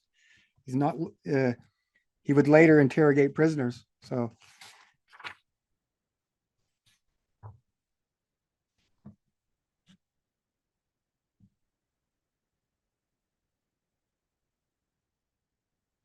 So she's working with Walter Lippmann, Mabel Luhan Dodge, in expressing the need for the upgrading of living standards in the tenements and approaching it exactly the same as the British did just prior to this.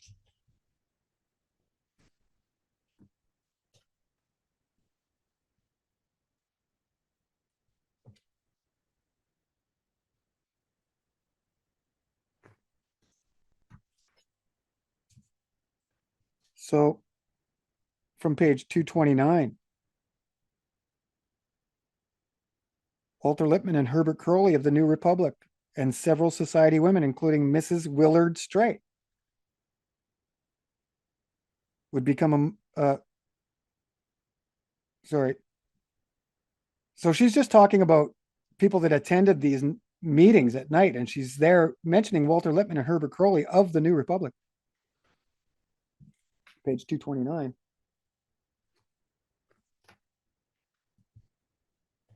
So we're just showing you that Lippmann's essential to the creation of, and these guys, but Lippmann's, he's not mentioned with these benefactors of Greenwich House, but he's over here influencing in his ways.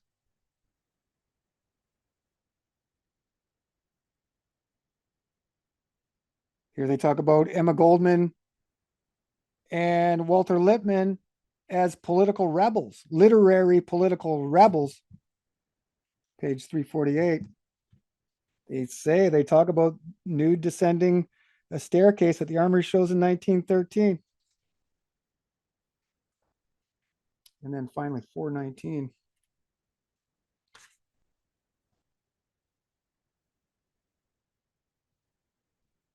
And he's just mentioned here again as one of the last of the Bohemians. Okay, so that's Republic of Dreams, Greenwich Village, the American Bohemia, 1910 to 1960. We're just showing you that there's literature out there discussing all this, and they have no problem making connections between Greenwich Village and Bohemia, Greenwich Village and Walter Lippmann. They have a little difficulty mentioning the benefactors, but we're going to now get into them and show you exactly what they did. Go to the internet and search founding of the Greenwich House. This is what you're going to get. Pictures of Mary Kingsbury Simkovich. No mention of the benefactors. They'll just keep repeating the same founding story. Okay. And now this is interesting because Friends, the sitcom, it may have been filmed in Hollywood, Los Angeles, but it was set in Greenwich Village. So coffee, house culture, none of these people married. It's very bohemian and was the most popular sitcom in American television at the time in the 90s. These guys dominated like Seinfeld. And the commonalities between both of those sitcoms are very bohemian in that there's no marriage in any of those.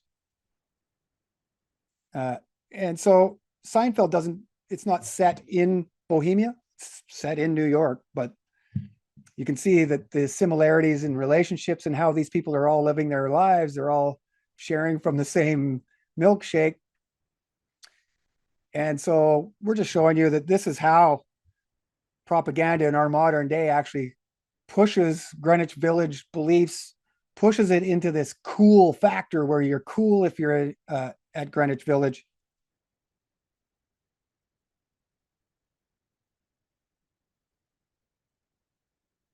Okay. Just stating that the lives of these guys and Friends are very bohemian. Okay, and so what does it say about Greenwich Village if you just put it in there? It says Greenwich Village, located in Manhattan, is a historic tree-lined neighborhood famous as a 20th century bohemian capital, birthplace of the 1960s counterculture, and a hub for LGBTQ rights. So it's largely a radical leftist conclave. I don't think anybody would ever argue that, right? So Learned Hand is down there as one of the benefactors in his younger age, is coming out of university. He's going to live with the poor to teach them how to live.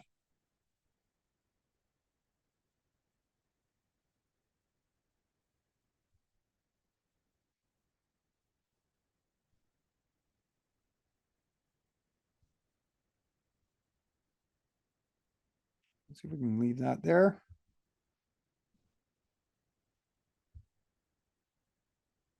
Get rid of that. Hopefully you guys are looking at the article and Learned Hand. There you are. Yep. So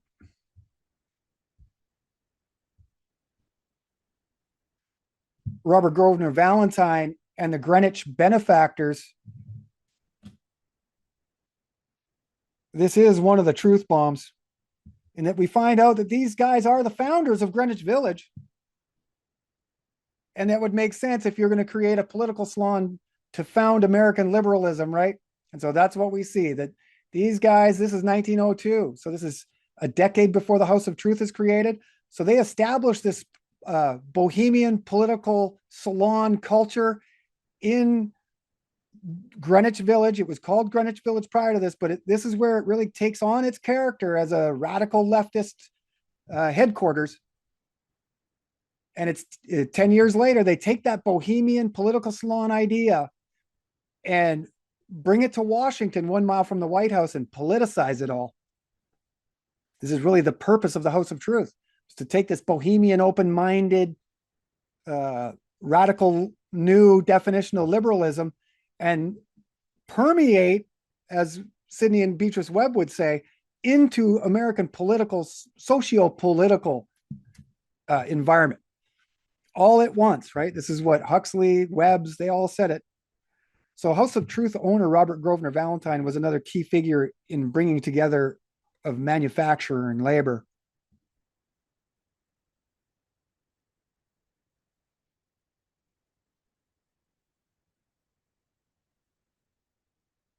Valentine was teaching at Massachusetts Institute of Technology from 1896 to 1902. So that means that when the Webbs visited MIT and Sidney Webb was impressed by it all, Robert Grosvenor Valentine was there.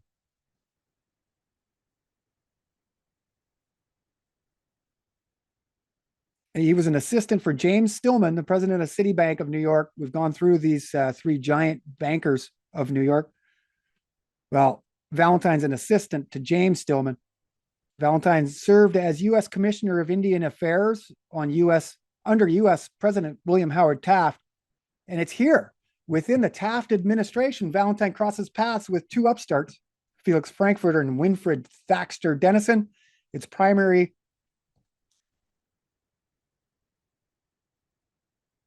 not sure what I mean there. These three men who formed the nucleus of both the Benefactors of Greenwich in 1902 and the House of Truth a decade later, like I just said. So from the New York Times article, August 16th, 1903, wealthy men choose home among the poor, 5 volunteers to teach the other half how to live. Bankers, brokers, and lawyers move in to Lower West Side to assist in the work at Greenwich Village. So we've got bankers, brokers, and lawyers going to go live with the poor, collecting all kinds of sympathy and social equity, and to tell the other half how to live. Well, we appreciate that very much, don't we? So while historians will rightly point to Mary Kingsbury Simkovich, Felix Adler, Jacob Riis, Eugene A. Philbin, and others as the founders of the Greenwich House, historians fail to mention the critical contributions of Valentine, Frankfurter, Dennison, fellow Harvard alum Learned Hand, and millionaire scion Robert Bass, who were the primaries in the formation of Greenwich House. They all lived in the tenements together, similar to the methods at Jane Addams's Hull House in Chicago at the same time. So really, as we showed in the last show, is adopted from Fabian, the Arnold Toynbee approach. So the founding of the Greenwich House is the village's Big Bang. This is the moment of entry for the European salon culture it's known for today. in turning a poor immigrant neighborhood into the center of American liberalism, the Greenwich House holds a preeminent place in progressive era history. Valentine, Denison, Frankfurter, Hand, and Bass would all use their time in Greenwich Village as a launching pad, first to the Taft administration and then to nationally prominent careers. However, Valentine would die of a heart attack on November 14th, 1916, and Denison would throw himself in front of a train on November 5th, 1919. Also, Gilbreth and Gant die very early, two more contributors of technology. So now you've got Denison, Robert Grosvenor Valentine, Frederick Winslow Taylor, Gant, and Gilbreth, all dying very young, all contributing certain technologies. So with the help of Mabel Luhan Dodge, these men helped establish salon culture in the United States. Dodge was a very influential figure in the village by bringing Bohemia to New York City and setting a firm destination for the new intelligentsia. Greenwich Village became a place where the elite and the radical met. It attracted artists and reformers of all types, and it's this influx of young, educated, and rebellious thinkers that formed the Bohemian explosion. Here, the benefactors intermingle with the A Club, a group who openly advocated government intervention by way of social engineering. The A Club were the first technocrats. They would transform the observations they made in 1903 tenements into the federal agencies of 1933. So 30 years later under FDR. But they're skipping over all of the regulatory legislative actions under Woodrow Wilson. You can see Ernest Poole, who was the author of that Brandeis article that I showed you earlier, William English Walling, Walter Weil,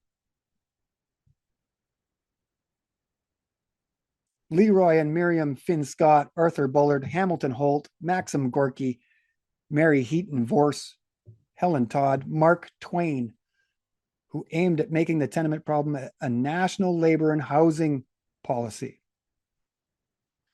Here's one of those guys here. Socialist Republican, born in Louisville, same place as Louis Brandeis. He's one of the founders of the NAACP, Harvard Law School.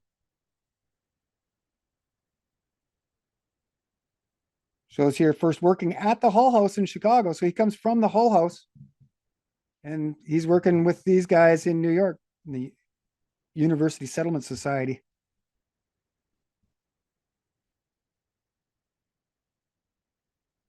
So in studying the resistance of organized labor to scientific management, Valentine came to see that the objection lay not so much in the thing itself as in the fact that it was introduced by the employer and for his own advantage. This is the major hang-up that labor has always had regarding scientific management. And it was out of this that the labor union was established. So the substitute of machinery for unaided human labor was the great industrial achievement of the 19th century. The new achievement to which Dr. Taylor points the way consists in elevating human labor itself to a higher plane of efficiency and of earning power. Henry R. Town, President, American Society of Mechanical Engineers, forward to Taylor's shop management.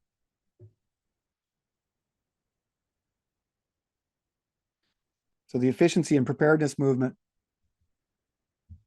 I've gone over a few times. Here's some of the members that are in this group of people, helping to show us the other half how to live. Leroy Scott and his wife, Intercollegiate Socialist Society founder. Here's his wife, teacher's degree at Hunter College, but she works at Columbia in the Teachers College. She's from Russia. Our old friend Walter Weil, resident of the House of Truth. There's only really one picture of him on the internet that I can find. He's the author of New Democracy. And he's on the board with Brandeis, the arbitration board, to settle grievances.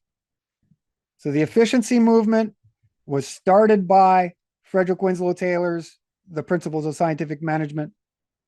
You can see here that they state on the wiki page as a result of the influence of an early proponent. It is more often known as Taylorism, the efficiency movement. You can see it's progressive because this is one of the main tenets of the progressive era in the early 1900s. Here they say 1890 to 1934. I would say that there's been a progressive era spanning the entire 20th century to today. It's just we don't recognize it as that.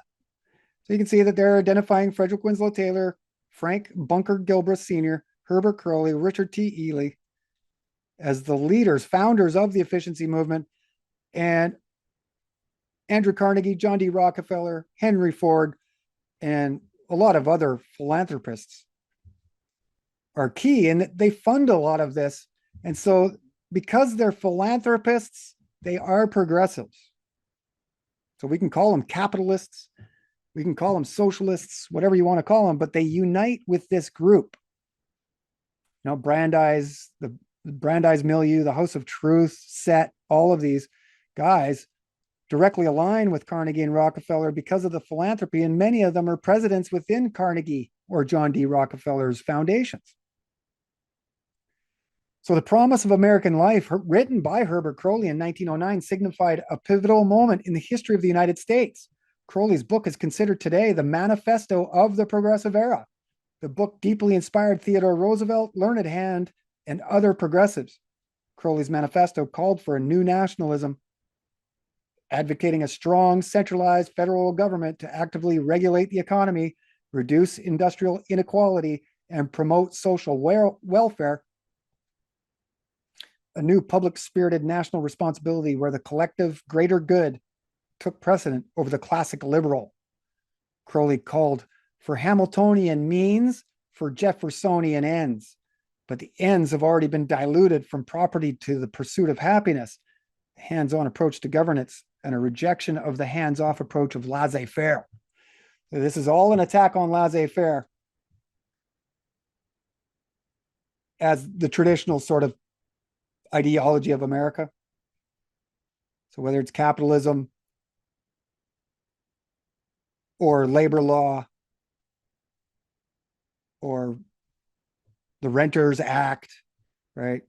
This is all of the shortcomings of capitalism or the laissez-faire free market, because the free market is not supposed to have any guidance or authority. It's supposed to just be able to maintain itself.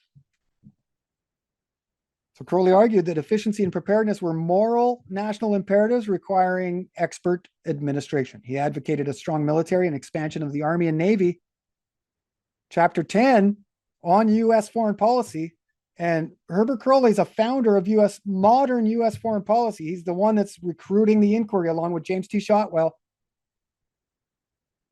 Talks of the advantages of the Monroe Doctrine and a large enough military to fight multiple wars at the same time. So now we know where PNAC doctrine comes from, Project for a New American Century. They directly align to the progressive era and the century of the state, or the American century, right?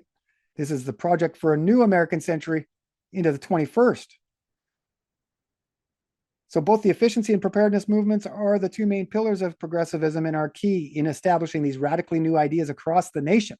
Frederick Winslow Taylor, Herbert Croly, Richard T. Ely, and of course Brandeis are all considered founders of the efficiency movement, while Theodore Roosevelt, Leonard Wood, Henry Stimson, Elihu Root were considered founders of the preparedness movement. So you can see here in Canada, Carney's really pushing for an improved military. So he's expanding our military here in the United States, or in Canada, because of geography and all of this talk of the technate and protecting ourselves against foreign influence in the north, which means Russia. So they're just reinvigorating the same old tired trope of Cold War.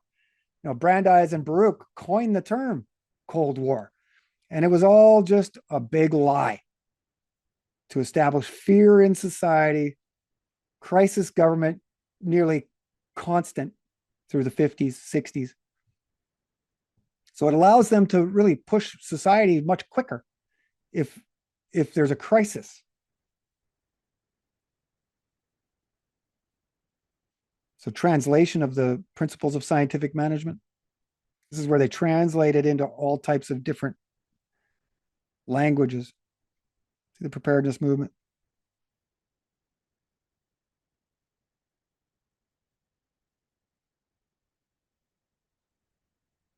Socialists are opposing it, yet they are in there with the progressives creating it. Okay, so the translation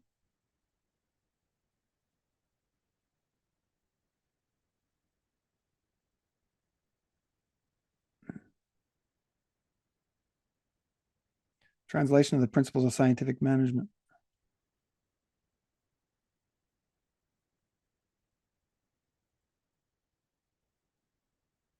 So from Lenin, we see immediate tasks. He's talking about Taylorism. So Frederick Winslow Taylor's The Principles of Scientific Management was not merely an American industrial manual. Once translated, it became part of a global political vocabulary of efficiency, rationalization, and modernization. Taylor's books were translated into Russian, German, Italian, Chinese, and shared with the leaders of other countries. Both Lenin and Trotsky openly admired the Taylor system as it developed as a portable technology of governance. Taylor's most well-known book was translated into Russian in 1912, so 1 year after it was published, and quickly entered pre-revolutionary industrial and engineering circles. Translated into German in 1913, feeding debates on the German interpretation of rationalization, I'm sure. Translated into French and Italian and adopted in industrial and administrative reform circles. And once translated into Chinese, it was used by Mao in his New Culture movement. The idea of management of society in the same ways they managed machines and production with no borders was going global. So why we see those Marxist radicals out there calling themselves leftists, calling for no borders. This is what makes them Marxist. So in Russia, Lenin, Vladimir Ilyich Ulyanov, addressed Taylorism explicitly in the immediate tasks of the Soviet government, 1918, to the left, there you can see, calling for the administration of Russia and the adoption of Taylor's ideas on scientific progress. Once the Bolsheviks had wrestled power and suppressed dissension, their primary task was the, quote, practical organization work in order to administer successfully. It is the most difficult task because it is a matter of organizing in a new way, the most deep-rooted, the economic foundations of life of scores of millions of people. And it is the most grateful task because only after it has been fulfilled in the principal and main outlines, will it be possible to say that Russia has become not only a Soviet, but also a socialist republic. It's Vladimir Lenin. So from page 73, quote, a particular item that is coming on the order of the day are measures for raising labor discipline and productivity of labor. All efforts must be exerted so that the steps already undertaken in this direction, especially by the trade unions, should be sustained, consolidated, and increased. Appertaining to this are, for example, the introduction of piecework, the adoption of much that is scientific and progressive in the Taylor system.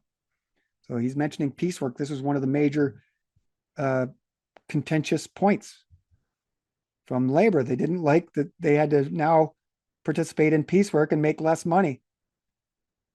So Leon Trotsky, Lev Davidovich Bronstein advanced the militarization of labor, advocated central labor deployment, strict discipline of industry, and treated production as a logistical challenge of coordination and command.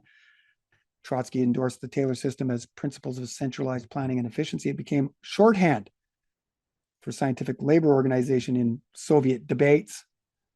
So later, Stalin's first 5-year plan embedded elements of scientific management into state planning using time motion studies, production quotas, and incentive programs mirroring the growth of progressive systems in the West. Soviet industrial journals discussed Taylor just as openly as American journals, and what began as a translation of shop floor efficiency quickly became institutional practice under Stalin.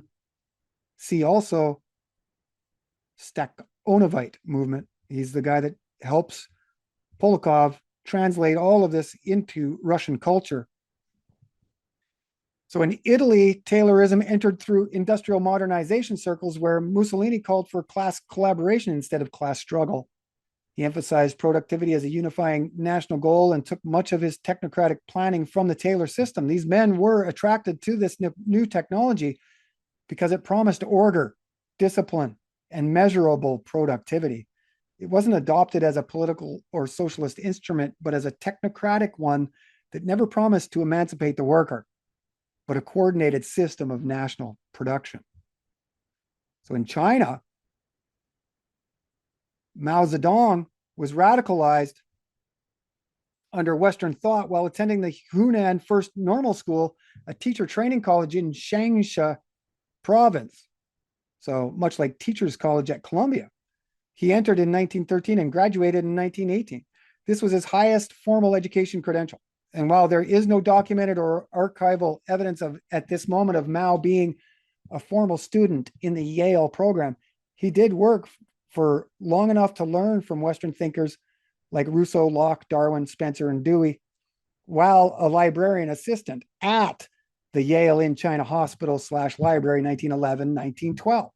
So here is Mao in China at one of the first westernized, modernized universities that have infiltrated Chinese culture.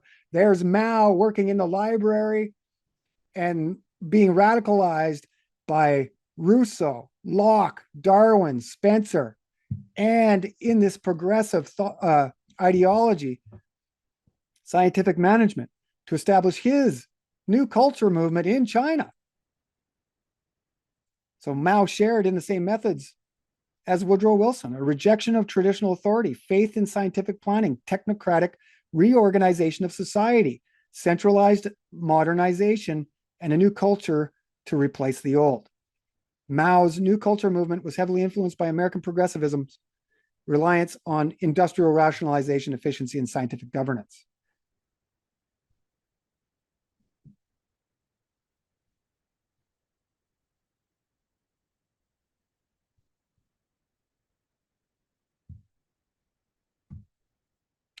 I'd like to bring up the actual quote, but this thing's in the way. I'm just waiting for it to get out of my way. Can it get out of my way? Doesn't look like it. Just place it. Here you go. There we go. Hang on now. What was I doing? Getting this quote up. Should be looking at New York Times, August 10th, 1973, in which David Rockefeller, chairman of the board of the Chase Manhattan Bank, states the social experiment in China under Chairman Mao's leadership is one of the most important and successful in human history. How extensively China opens up and how the world interprets and reacts to the social innovations and lifestyles she has developed is certain to have a profound impact on the future of many nations.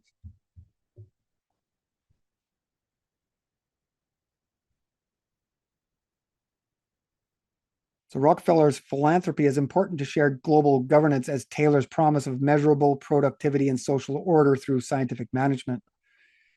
Taylorism, fully imagined, permeated all aspects of society, simultaneously fitting well with the ideology of not only British and American progressive socialist, communist, and fascist ideology. Perhaps this is why there is fascism prominently but discreetly embossed on the original printings of the principles of scientific management. So what I'm trying to say there is Taylorism, fully imagined, permeated all aspects based on, science. And it resonated not just with the British and American progressives, but the socialists, the communists, and fascist ideologies. So you can see this is why they're really joining here. Because, scientific governance works for all of these leaders. This is what they're really aspiring to have a state that has some longevity to it. You have to maintain opinions and maintain dissent to a manageable degree. So by 1916, thanks to the work of Brandeis, Taylor, Valentine, Frankfurter, Croly, Hand, Bass, Dennison, Gilbreth, Gant, and the Taylor Society, along with philanthropists Andrew Carnegie, John D. Rockefeller, and Henry Ford, the efficiency movement was well on its way to being institutionalized across America. This is why these organizations and institutions will seemingly disappear or go under, or their doors get shut, because they've institutionalized their beliefs.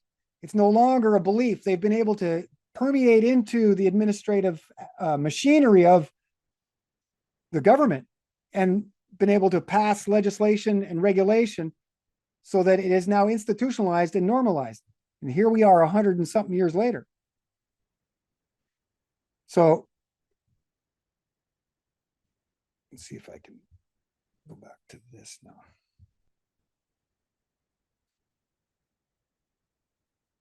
From Harper's Weekly, July 17th, 1915, Richard Washburn Child, of all people, writes of Robert G. Valentine, quote, "And yet, until 3 years ago, when Robert G. Valentine, formerly Indian Commissioner of the United States, became the pioneer, the profession of labor auditing was unknown."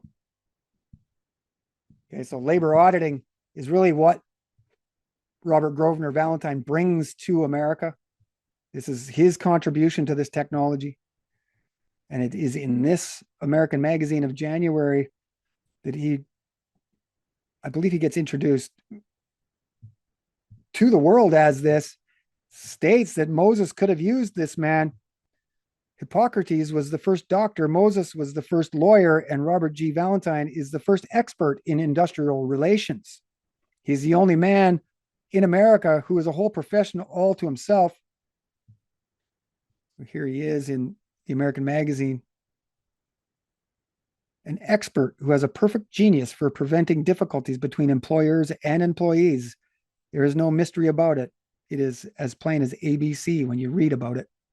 This is what he helped establish. He helped bring labor and capital together. Brandeis gets all of the credit, but it is really through the establishment of labor relations and this human audit. Okay. Here's the next page of that article in American Magazine, if you wanted to pause and read the rest of it. Okay, and here is the human audit article, in which it states these two women come to work about 8 minutes late. They're going to have to sacrifice half a day's pay.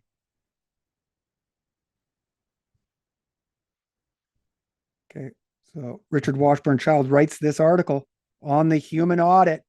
Just last night, I watched the movie with Nicolas Cage. For some reason, it came up on my recommended for you list, called The Humanity Bureau.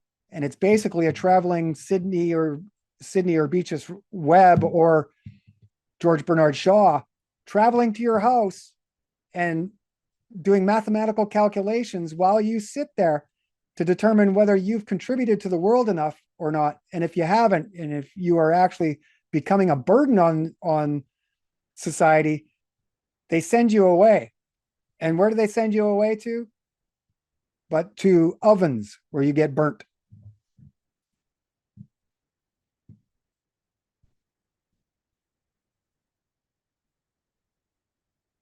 Okay, here's the rest of that article just to show you we've collected it all.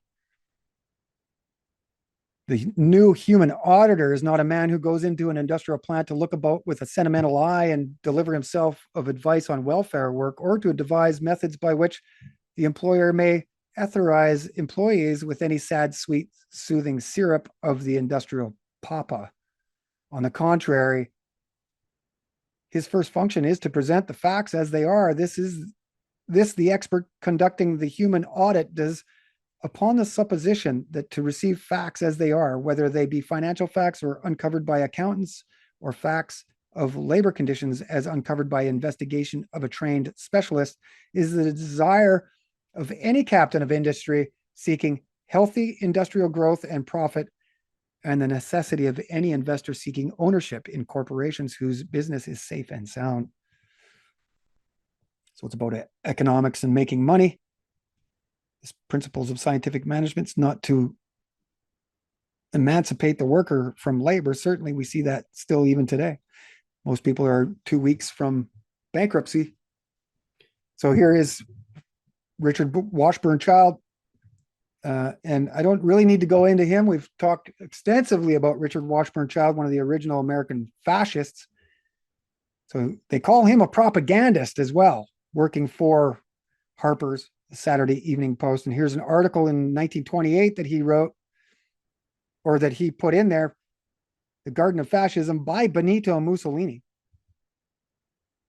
This is at the time, or maybe shortly after, Child was the U.S. ambassador to Italy, close friends with Mussolini. So he wrote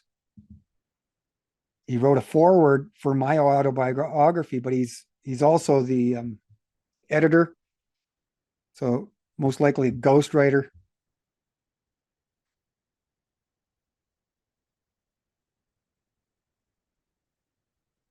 And we've got them drawing diagrams as to relationships between forces of efficiency and consent. See that they've drawn up pictures here. And this may have looked a lot like what Frankfurter and Valentine drew up on the dining room table at the House of Truth as to their plan, what they wanted to see.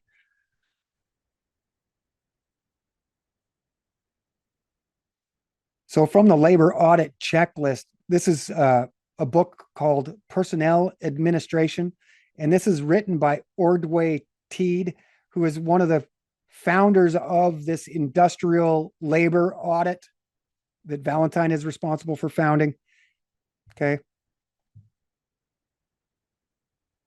And so there's a 19-point audit system that Grosvenor Valentine invents, that if you're showing up at a place of employment or a place of living, this is the checklist that you'd go through to identify how much work needs to be done to either bring up a building to code or a manufacturer to codes.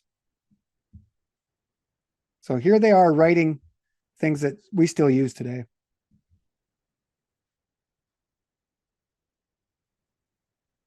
So here's the cover, Personnel Administration, Its Principles and Practice, Ordway Tweed, you can see there. This is the first edition, 1920, okay? Now, in the first pages, 1920, this is 4 years after Robert Grosvenor Valentine has passed away or died of a heart attack. 1920 is the date that you want to remember here, because they state that the technocratic or the technocracy movement is established in 1921. And so we've got Robert Grosvenor Valentine's Bureau of Industrial Audit, and then we've got Howard Scott's Bureau of Industrial Research in 1921. Now, nearly the same names, 5 years apart. So what's the likelihood that Robert Grosvenor Valentine's Bureau of Industrial Audit was actually the founding of the Bureau of Industrial Research and the birth of the technocratic movement? This is where Howard Scott founds the Technical Alliance. In the last show, we talked about Stuart Chase and the Steinmetz, that little genius midget, being members of this Technical Alliance in the League for Industrial Democracy. And now we're seeing over here much more crossover as well, involving other members of the House of Truth, particularly Robert Grosvenor Valentine. States here in the memory of him, a pioneer in personnel administration. So he's using the term there that is the title of the book, and calling Robert Grosvenor Valentine a pioneer, a devotee of science in the service of democracy.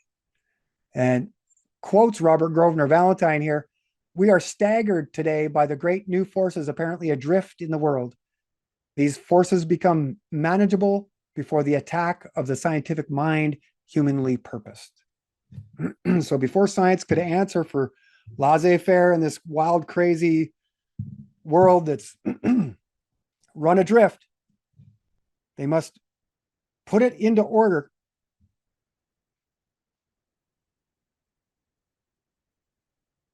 Okay, and same 1920 preface from the authors. Here we see We recognize especially, however, the helpful services of our colleagues in the Bureau of Industrial Research. So here they are identifying Howard Scott's, and this is where this writing is coming out of. At every stage of the volume's preparation, the beneficial criticism of managers for whom we have acted as consultants and the cumulative suggestions of successive classes with whom we have studied this subject from every angle. To Robert G. Valentine, to whose memory we dedicate the book, we owe a peculiar debt of inspiration and suggestion. Although Mr. Valentine died in 1916 before any of this material was in its present form, he exercised a determining influence in the direction taken by the text in the methods proposed, no less than in the underlying point of view. So there they are stating, from personnel administration, a piece of literature born out of the Technical Alliance and the Bureau of Industrial Research, they are identifying Robert G. Valentine, dedicating the first book, or one of the very first books written under the name of Bureau for Industrial Research under Howard Scott. And they are identifying Robert G. Valentine as imperative to the founding of it. Now, there's another interesting angle to this.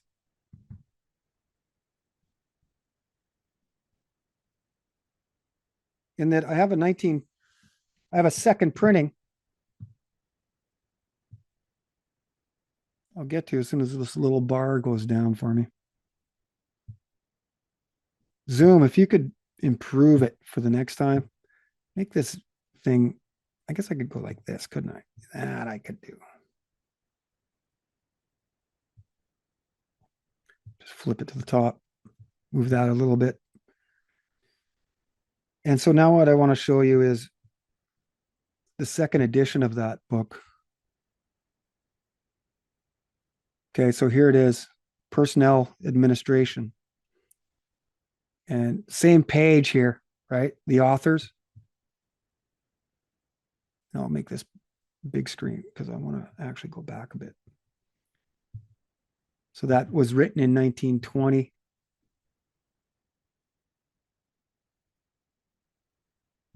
We see now it's written in 1926, second edition. So 5 years later, Ordway Tweed, Personnel Administration, its Principles and Practice. 1926 now.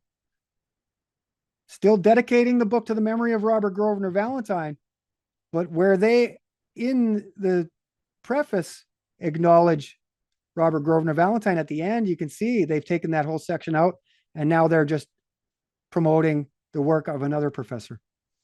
So in the second edition, Robert Grosvenor Valentine's name gets actually removed. Oh, this is showing you a little bit as to what's going on. And why Robert Grosvenor Valentine's name doesn't come up when you start asking about the benefactors of Greenwich House. You can see here that they've started to remove his name from their own literature, trying to prevent historians from coming in and researching too deeply. Too late. You can see through this book, Personnel Administration, all of the familiar names, Ordway Tweed there. The rise of a new profession in the New Republic. So you see all types of overlap here. There's Ordway Tweed, Robert Grosvenor Valentine mentioned.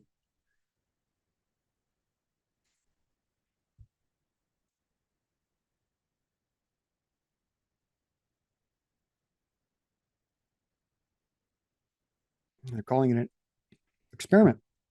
Okay. So here you got from the Bureau of Industrial Research. So this would be the Technical Alliance in a revised edition. You've got them showing you the Bureau of Industrial Research, 4th Avenue, New York, and who is here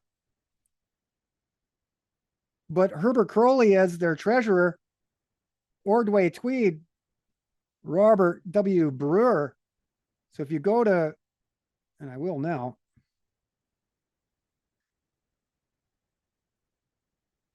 the Bureau of Industrial Research, you can see that their names are there.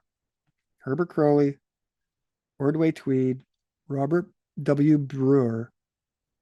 Okay, and these are the guys that are meeting with Valentine in the House of Truth book.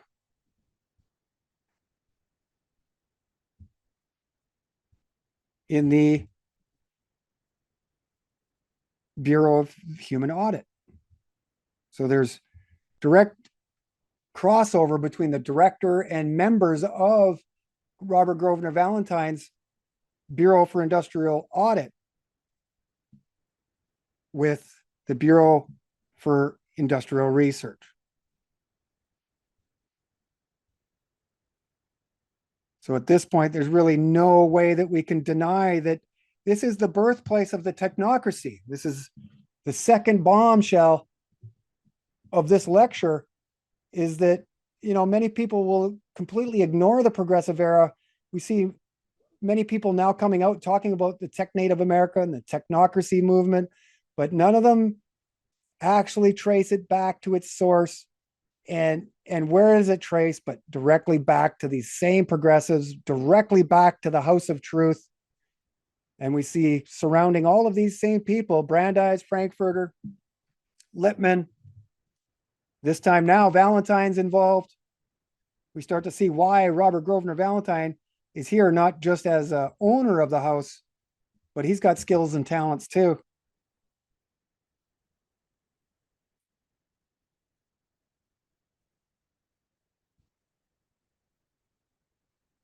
So with the First World War approaching, Robert Grosvenor Valentine founded the Bureau of Industrial Audit, an organization built specifically to translate the idea of efficiency in the language of scientific management into broader social civic reform. His audits of industrial conditions measured working conditions and managerial efficiency, standardizing reporting methods across professions. The Bureau represented the expansion of Taylorism from mechanical efficiency to a moral efficiency of human relations and the professionalization of management, anticipating later developments in personnel training and human resources. This is the founding of human resources, HR. Efficiency spread through labor policy, law, public administration, audit culture, permeated both corporate and public institutions, a total transformation of American life. And on November 14th, 1916, Valentine collapsed from a heart attack at Delmonico's restaurant in New York while at dinner with Felix Frankfurter, Emery Buckner, Sam Rosenson, and Harvard psychiatrist and criminologist Herman Adler. Valentine was 44. Some other reports say he's 43.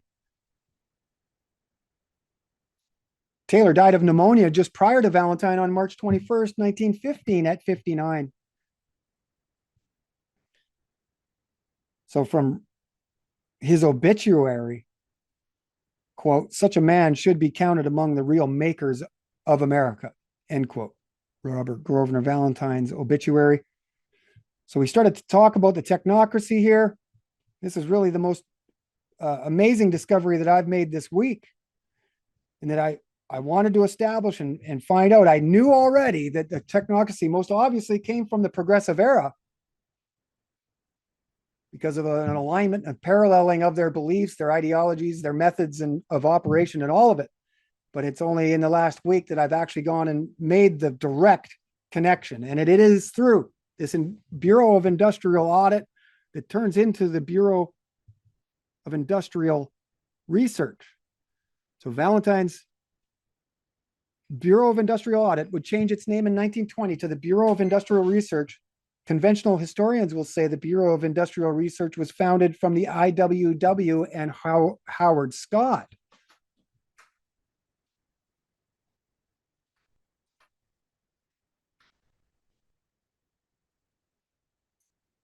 Right? This is what it says right here. The history of the Bureau of Industrial Research. The IWW, this is Marx, created the Bureau of Industrial Research to address such issues, in part due to the influence of the technocratic ideas of Howard Scott. So once again, they're going to give all the credit and responsibility to Howard Scott. But here again, we see Valentine critical to the establishment of the movement that they're in, yet nobody's mentioning him. although many members that were very important to him are now in the founding pioneering membership of this Bureau of Industrial Research. So we've seen an ominous continuity between the two. Overlap of founding members of Howard Scott's Bureau of Industrial Research were the central members of Valentine's Bureau, including its director, Robert W. Brewer, Ordway Tweed. Can you close that door, please? And its treasurer, Herbert Croly.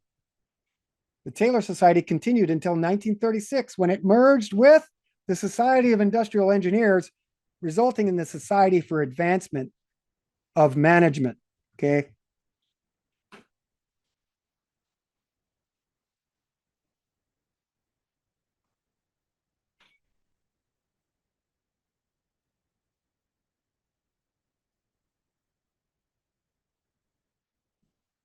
So who is the Society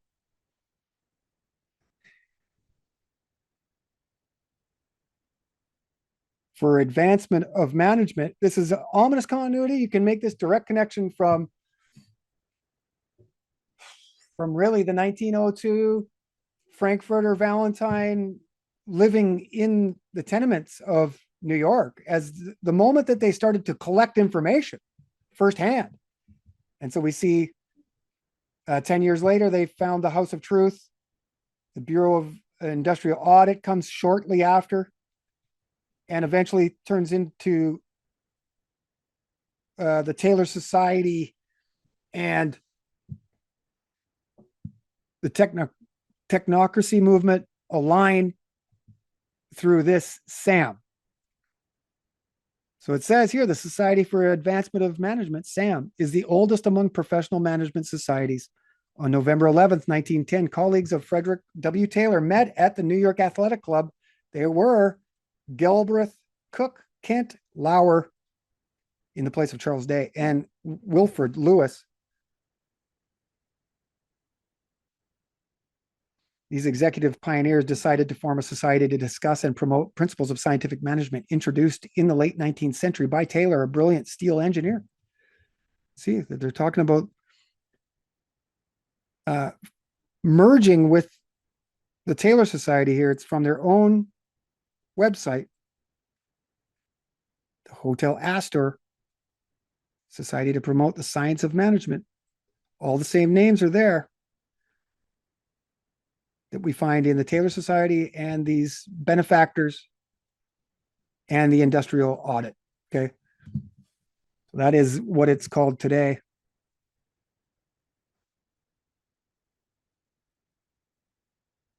So here's what Jones Street looked like. This is where they stayed on Jones Street, 26 Jones Street. This is what it looked like in the day. This is taken from Inside Greenwich Village. Article or a book on the topic. And we know that these guys were hanging out at 26 Jones. So what we're seeing here is the transfer point between the progressive era pioneers and the later technocracy movement, led in the United States by its founder, Howard Scott, and in Canada by Elon Musk's grandfather, Joshua Haldeman.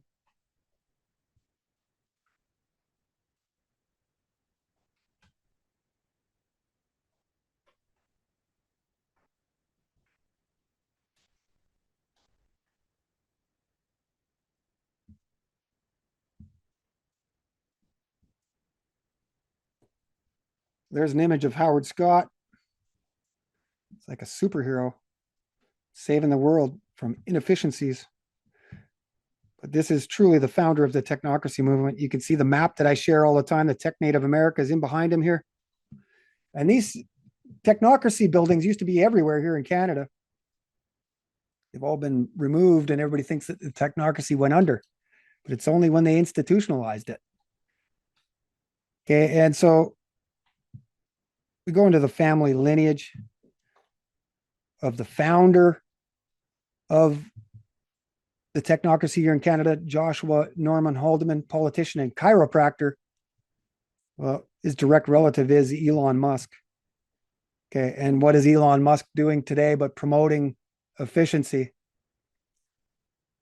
Okay, and really the entire PayPal mafia, Peter Thiel, Elon Musk and all of these guys now are appearing on the horizon as our saviors, the new technics, right? So we see Musk and the Department of Governmental Efficiency, DOGE, once again invoking the same progressive rhetoric we heard over 100 years ago.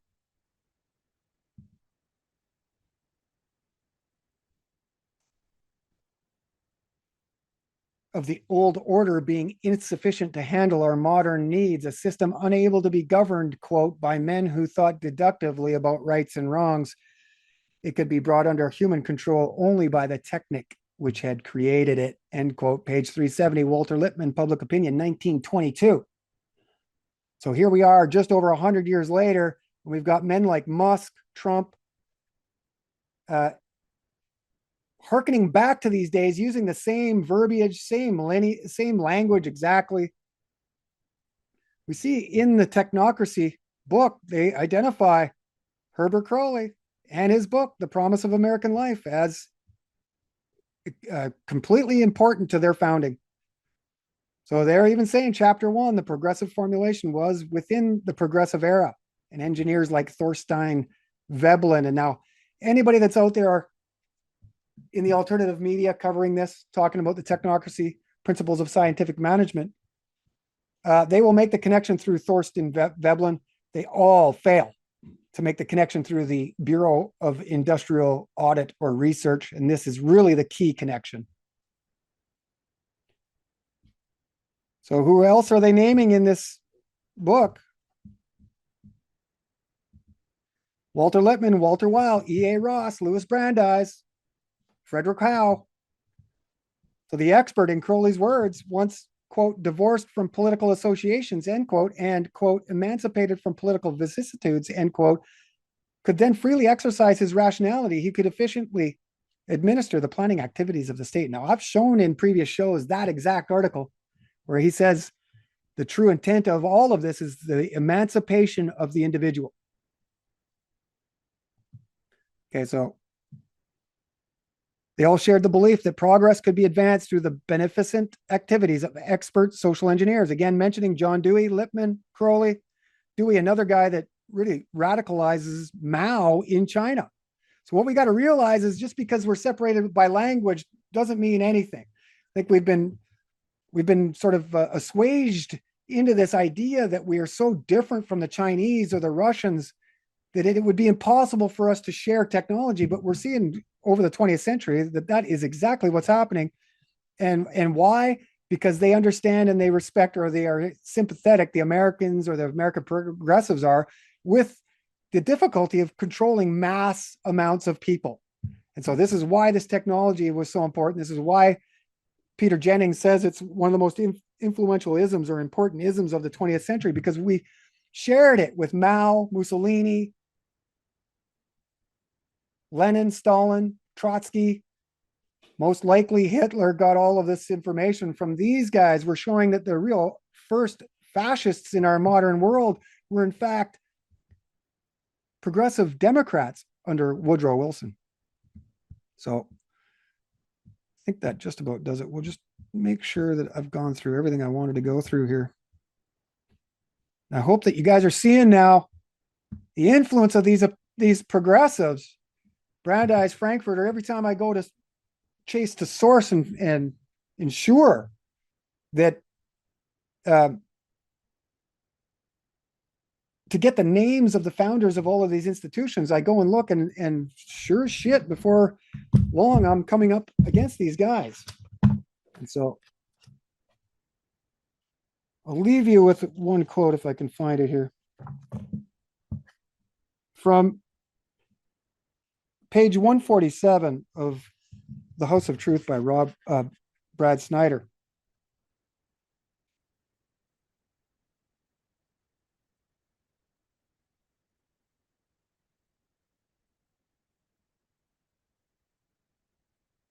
He's talking about the human audit.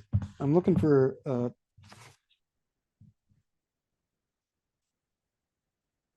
the definition of industrial audit. The Bureau of Industrial Audit inside the Technical Alliance. And he's referencing the January 1916 American Magazine publication that we've already gone through. The First Expert in Industrial Relations by Richard Washburn Child. And that he's really the first auditor. And so here it is. So from our founder, chapter 8, they're talking about Robert Grosvenor Valentine here. 4 days before the 1916 presidential election, Valentine convened a meeting of the Bureau of Industrial Audit at the offices of the New Republic. Croly, Lippmann, Frankfurter, former New Hampshire Governor Robert Bass, journalist and labor researcher Robert W. Brewer, and Valentine's partner Ordway Tweed discussed two industries plagued by labor disputes during the summer of 1916, New York City's transit system and garment industry. So we've gone over that a little bit on the last show. And this is within the environment that Robert Grosvenor Valentine dies. But you can see, and I'll just make this large now, as we end this latest episode or lecture on the American Progressives, I'll show you. First page, the first paragraph, he's talking about the Bureau of Industrial Audit. You can see that they're naming Robert Brewer, Ordway Tweed, Walter Lippmann, Robert Croly as being called together by Robert Grosvenor Valentine at the offices of the New Republic to have these meetings. Okay. So that's where I'm going to leave her today. Look forward to another show coming soon. I'm finishing chapters on the book as fast as we can. You can see that there's some editing still to be done in some of these that I'm presenting, but that's where we're at with everything almost. I've got about 3 or 4 chapters here to do and put through final draft. And then hopefully before the summer hits and I'm full-time farmer, we've got a book in hand and we can start selling it, because this history, once understood by enough people, is going to change our world and our lives. Because within it has all of the solutions. First of all, it answers so many of our questions. How did we get here? And then secondly, within there, we see that the solution actually is to inform ourselves, to grab the education that they removed, to infuse it into ourselves, grammar, logic, and rhetoric, to start to discern, to start to put 2 and 2 together, to be able to properly communicate. And so if you've made it this far, I appreciate you being here. Thank you for following along. I'll leave links below. So if you're finding value in this work, you can help support us. And all of that support will be going directly into the creation of this book. So until next time, I appreciate you being here. Thank you very much.